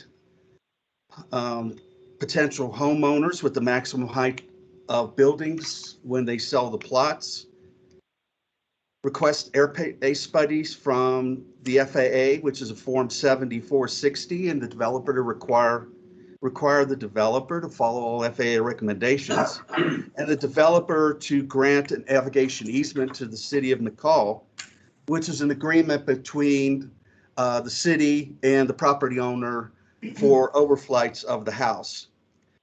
Now for the more intermediate steps is to encourage and get both Mccall and Valley County to enact stronger zoning laws to prevent incompatible airport use, incompatible land use. The airport staff has offered assistance to Valley County in enacting airport land use rules. And the airport staff's in the process of writing up a checklist to give to planning and zoning, both planning and zoning organizations, for potential developers to know what they need to do for incompatible land use. Now, of course, brings up the question is, well, what if we don't do anything? Well, development will continue fairly uncontrolled, especially in the area south of the airport. Noise complaints to both Mccall and Valley County will increase in frequency, including possible demands to shut the airport down. And any eventual mitigation after uncontrolled development happens will be much more expensive and much more complicated. So let's see. It's here. Therefore, for the long term, the airport would like to request that the commission consider enacting zoning restrictions within Valley County within 5,000 feet of the runway 34 end. That's the south end of the airport. And the FAA has a recommended zoning template to assist local governments and avoid incompatible land uses near airports. Airport staff will be available to assist with this. And we urge both Mccall and Valley County to be proactive concerning incompatible land use near the airport to increase safety and decrease noise complaints from future citizens. Now, that was just the background, and I was wanting to see if anyone had any questions or comments on this subject. Richard, this is Commissioner Hasbrook. My question, I'm always more a kind of a guy around process.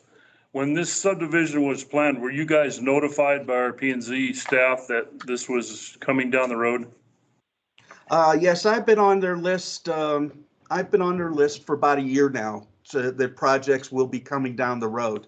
We may be too far down the road right now for the 360 development, but there has been planning and zoning past the airport's recommendations for minimizing the airport's impact on that development. And my understanding is you guys were able to give comment to P&Z during the hearings about this?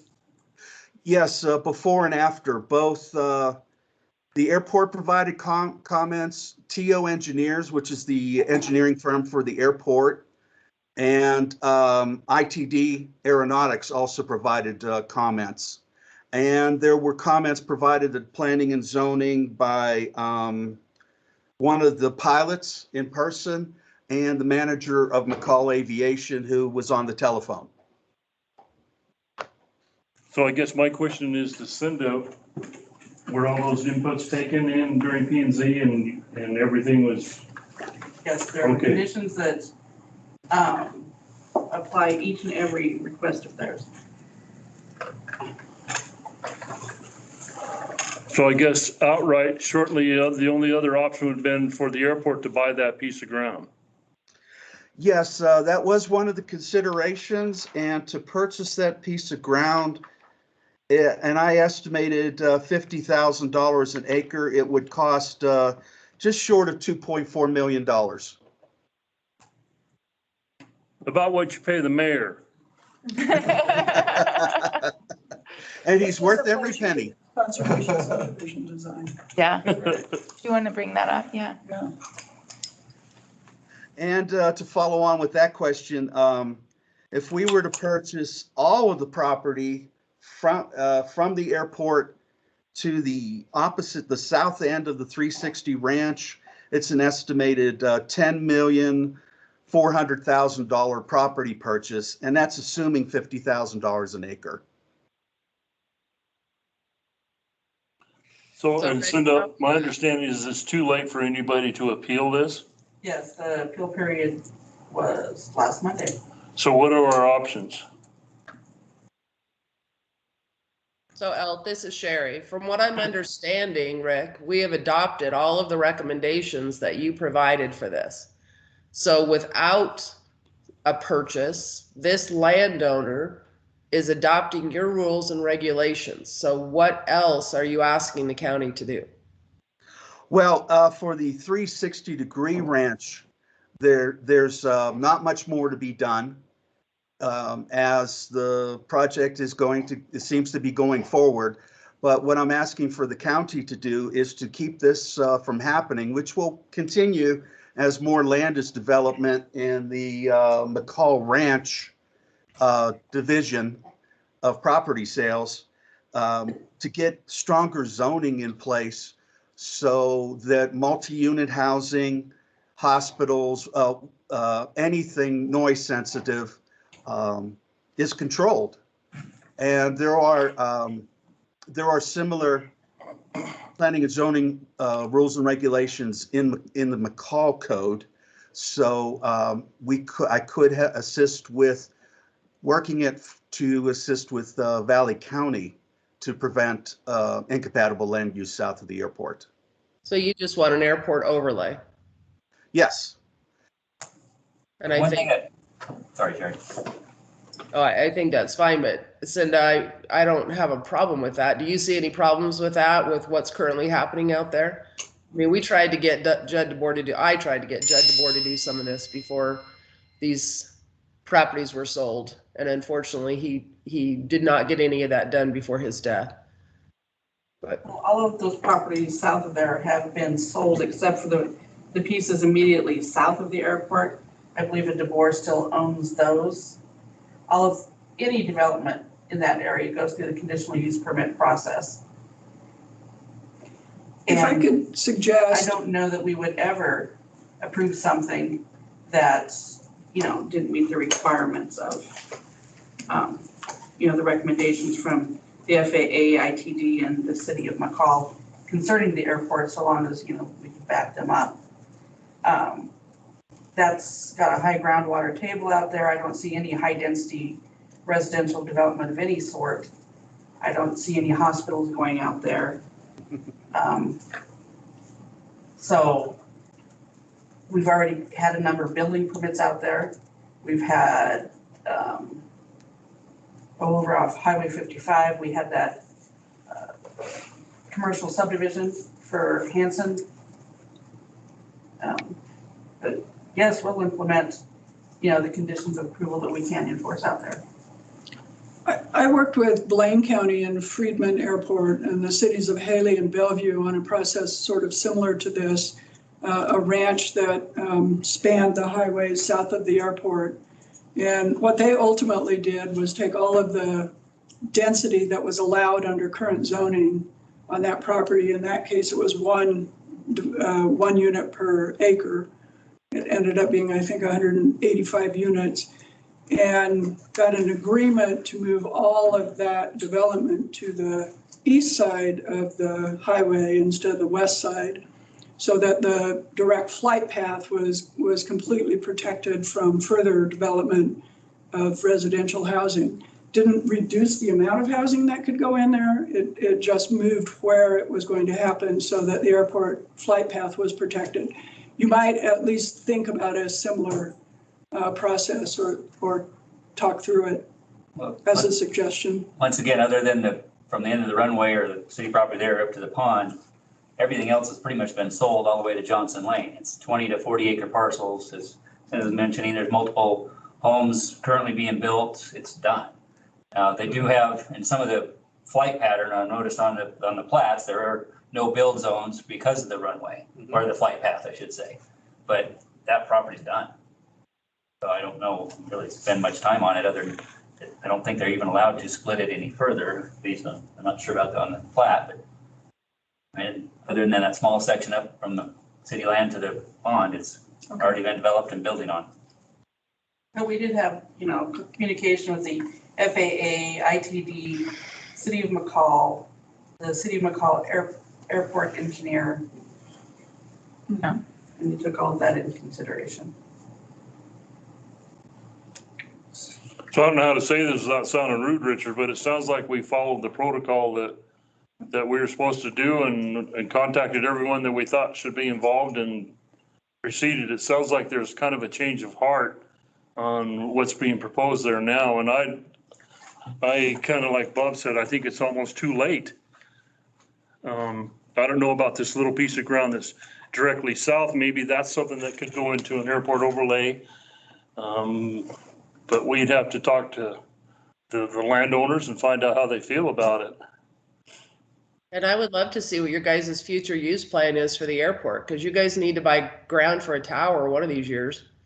And you've got, some acreage right beside it on the main highway that would make a perfect tower spot, or that piece on the south. So what is your guys' 10 or 20-year plan for the airport, and how can we protect that future plan? Well, we're in the process of doing the airport master plan even as we speak. The final version of it should be ready in October. And if the commission would like, I could come down and give a presentation on it. Well, that'd be awesome. That'd be great. And I think that would be good for both the commissioners and our planning and zoning commission, so that they understood, what the long-term vision was there. All right, I will work with the county clerk to get that set up. Thanks, Rick. I just want to be conscientious of time because we're just after 11. Okay, thank you. Thank you. Thank you.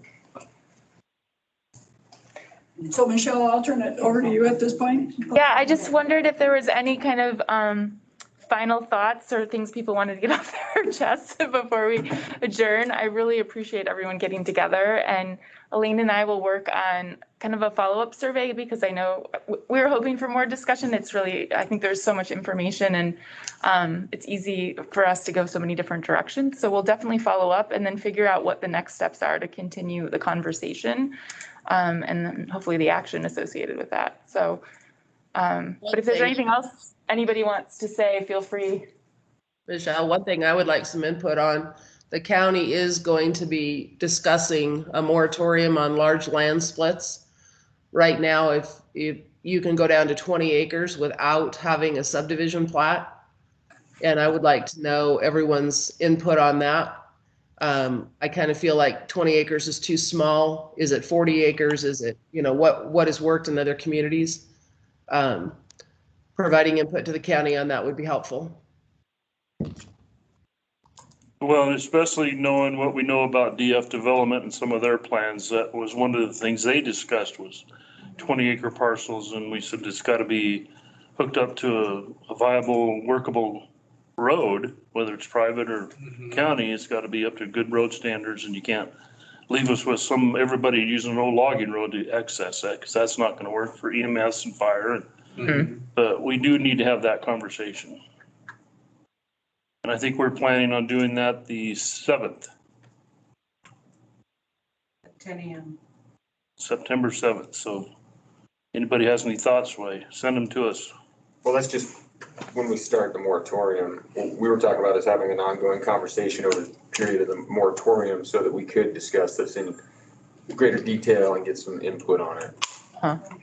Actually, it's being proposed as an emergency ordinance versus a moratorium. So we were going to put into place a specific number so people, so is that magic number 40 at this time until we get a more thorough public hearing processed ordinance in place? So it's going to be really specific about yes. Not allowing any submittals of subdivisions less than 40 acres. Yes. That's what the proposal is. Ordinance, and it'll be an emergency ordinance, and it'll last 182 days versus moratorium preventing any split. I think there's a lot more rules that kick in on a moratorium versus an emergency declaration. There are. You have to have a lot more steps. Yeah, definitely. And we're trying to find out long-term, this is planning, how do we preserve some of those agricultural areas? How do we make sure that splits are occurring appropriately in the areas that we want to see development in the future? You're taking some of these large, literally there could be 1,000 acres split into 20 acres with no subdivision requirements at all. And I think we need to look at that. Yeah, that makes sense, because you're going to get a lot of informal subdivisions throughout the county. And 20 acres that's not huge. So. No, but at the cost of land up here, 20 acres is going to be pretty expensive. Well, I think it's going to slow it down, but not for some people. Some Yeah, people that's have what we're money seeing. in the world, so. Different levels of wealth come in. Well, and I think when you get a 20-acre parcel, it's a different development than it is a 40 or a 100-acre parcel. You can do more with infrastructure if you have a larger piece of ground. And so those 20-acre parcels are most likely going to remain single family. We just have to make sure that those are placed in areas that make sense for the future development of Valley County. Well, and I think what my biggest concern is a lot of them that we've seen already, especially in the Round Valley area, won't perk. So they're gonna end up being camp lots, which ends up being storage lots, which ends up being a weed patch, and they just don't seem to add value to your tax base. If you guys could give us input on that, that would be awesome. Okay, we'll include that. Thank you. Considering the pressure and how much it's rising so quickly, I wonder if is this a every 2 months gathering that we go back and forth right now to convene this same group? I would suggest that we got about half of what we wanted to do today done. So I think Lyle's right. I would like to know how the council feels and commissioners, but I think Elaine talked about a survey working with you. Find out what our big issues are. I think you heard like from the city housing. We still want to talk about that in depth. But there were other things too. The airport might be another one. Find out. Away, like Colby said. Right. Endowment lands, all these. The endowment lands. Find, a small subset of things, and if county commissioners and city council members are really excited about talking about that, I'd like to see another meeting before Christmas with the same group. I agree with you, Mayor. The thing that keeps tossing around my mind, and I can certainly check into it on my end, but I would just wondered if we should include city officials from Donley and Cascade. I think we'll get more buy-in if we get more of the other cities in with us on it. Yeah, I'd be fine with that. I think if that's workable. Yeah, if it's workable, and I can talk to the mayor of Cascade and Donley and see if they're interested. If they're not, and that's their issue, not mine, but. But I would like to see our head of our P&Z involved in the meeting also. Would you like us to invite the sewer districts too? Depending on the topic. I think when we get to that topic, I think that's a great idea, Michelle, all three of them. We've got to come at this as a countywide deal in order to get the buy-in. If we do a Mccall County thing, the other cities are going to feel like, well, we weren't even included, so we're not only no, but hell no. The other thought I had was Elaine works with Smart Growth. Seems to be a really good organization. We've been briefed on that before. And it's really helpful having her here with us. So, I don't know, there seems like some way we need to formalize that partnership with a group like Smart Growth. Because none of us really understand all of that as well as that group does. It's really a good resource. I agree with that very strongly. So Sherry, were you saying that the P&Z Commission should be involved? Yes. Because you said that the head of P&Z. If we're going to be discussing, first of all, the endowment lands, because a lot of that is within the county, they also need to know what the thought process is as far as future zoning there. And if we are going to take up the issue between Lake Fork and Mccall, our P&Z also needs to be engaged in that conversation. That's going to be a lot of their direction, and they're looking for that direction from others. So I think that's should be a lot of the planning process, is us working together on that area from Lake Fork to Mccall. Yeah. Wouldn't you agree, Cinda? Yes, but it might need to be an evening meeting because. I'm sorry? It will have to be an evening meeting because a number of them work. Sure, and maybe it's just, maybe it's just a couple of them. If Johanna can join, that would be great. So Bob, I have a question for you then. Are you guys contracting with Elaine on some of this work, or do we need to talk about maybe help fund some of this stuff with the city? I mean, I'm open to all the. I don't honestly know how we're doing it. We're contracting, so we can talk about that. But I'm sure that Michelle and Annette could answer those questions and work with the county. Okay, well, just let us know if there's something we can do to help with that. I appreciate that. I think it's great that we're doing this, and I wouldn't mind doing it every 2 or 3 months. I think that's important, but I do want to try and include the other cities. Agreed. And I don't know that it's, once a month isn't bad right now. The IDL lands need to be addressed first, in my opinion. We need to get something going on that sooner rather than later. And Michelle, if you could, will you invite Jill Morse Chapman from the Economic Development Council? They get a lot of these phone calls up front and where development's occurring. Yeah, absolutely.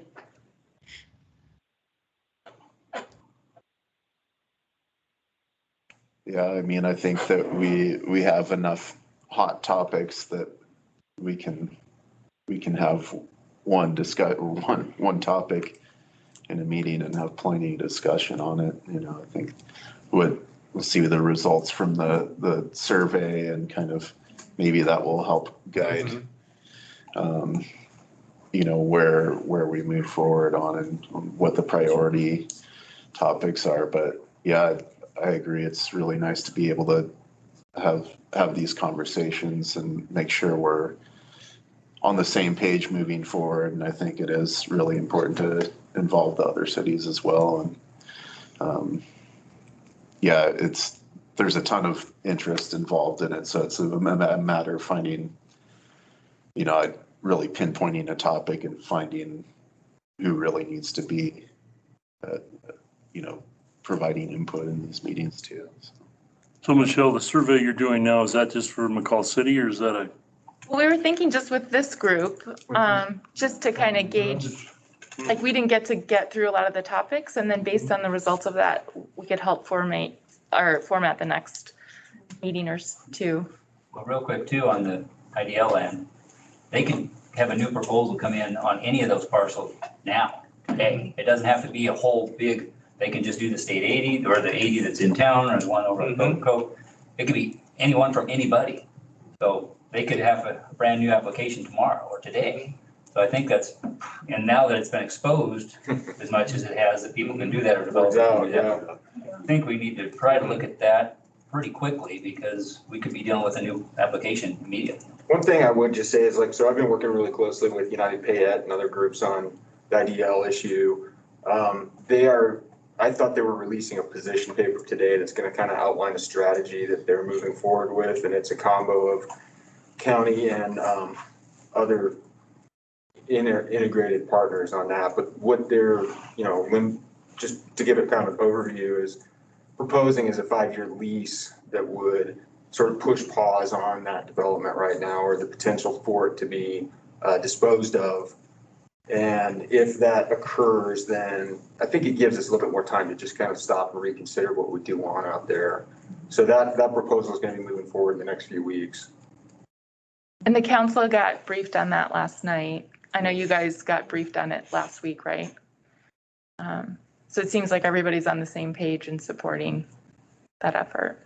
But I think the state just finished off auctioning 23 lots on Priest Lake just a week or so ago. So they're still in that business. Yep. I've also heard that the 80 within the city of Mccall is probably going to be auctioned this fall. I don't know if you guys have been notified of that or not. We have not been notified of that. That's an interesting piece of information. I will confirm my sources, but it came from somebody on that board. Okay. That makes it pretty imminent to have a meeting.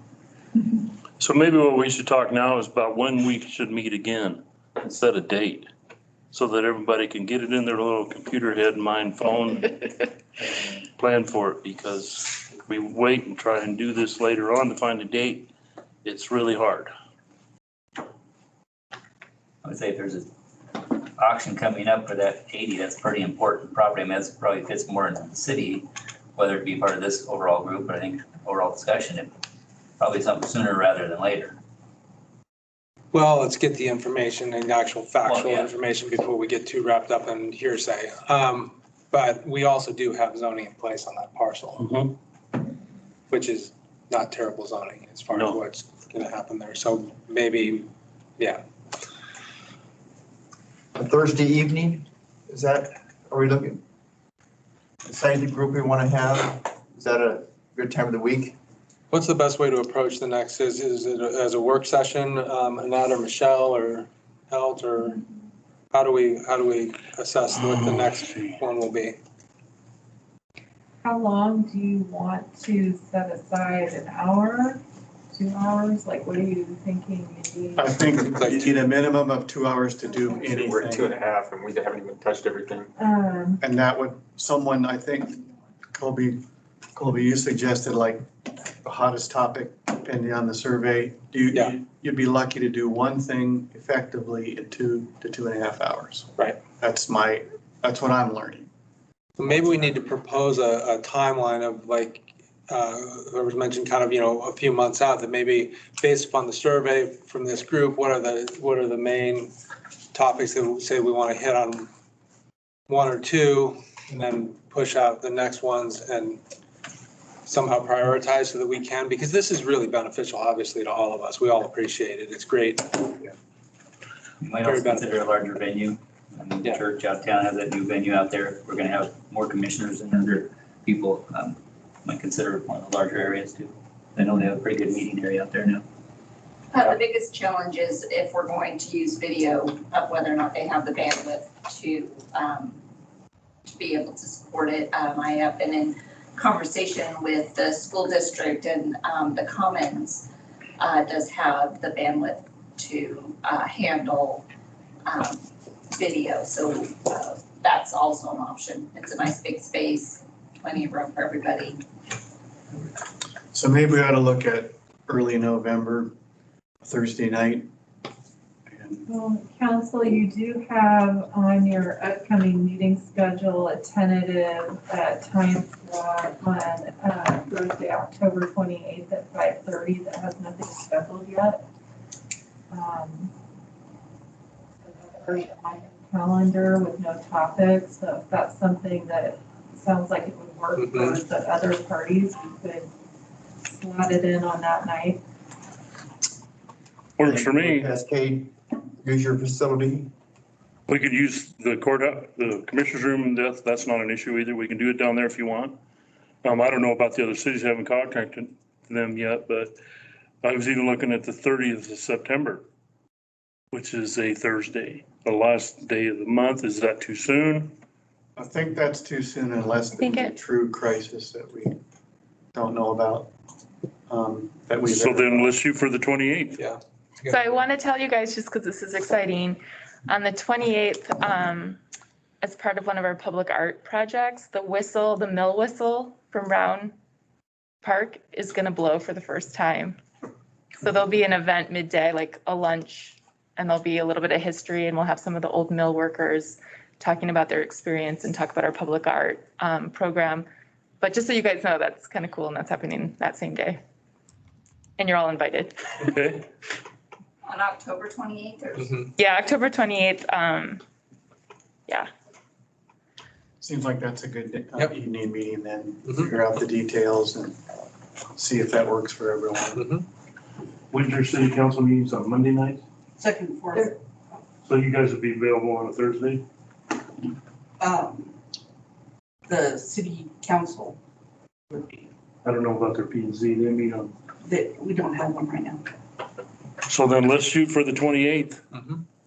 And 5:30? And if you guys can't find a venue, let us know and we'll find a venue down there in the commissioner's room, or maybe even the Legion. I think the public could maybe be invited, but maybe no public input. Right. But they can sit there and listen to us, and I think the public is gonna want to engage. So I think a work session where there's no input, but I would think that, we're gonna get some that want to sit in. oh yeah. So 28th at 5:30, does that work for everybody?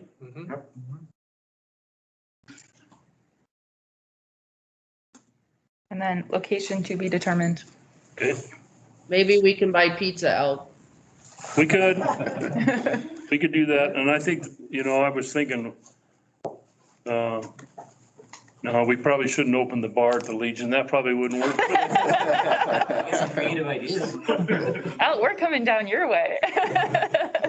We might have an interesting conversation after 2 hours. Okay. All right, great. Thanks, everyone. Thank you. Thank you for setting us up, Michelle. Yeah, I'm so glad we could finally do it. I mean, unfortunately, it's not like the best case scenario, but we're able to make it happen, so that's great. It was great. Excellent start. It's nice to Just be communicating. FYI, there is a toolkit on area of city impact if you want more of the details online. Michelle has the link to it, so I'll make sure. We emailed it out. So everybody, I think, did everybody get that link? First, yeah. That includes Elaine's presentation. Yes, make sure you get that as well.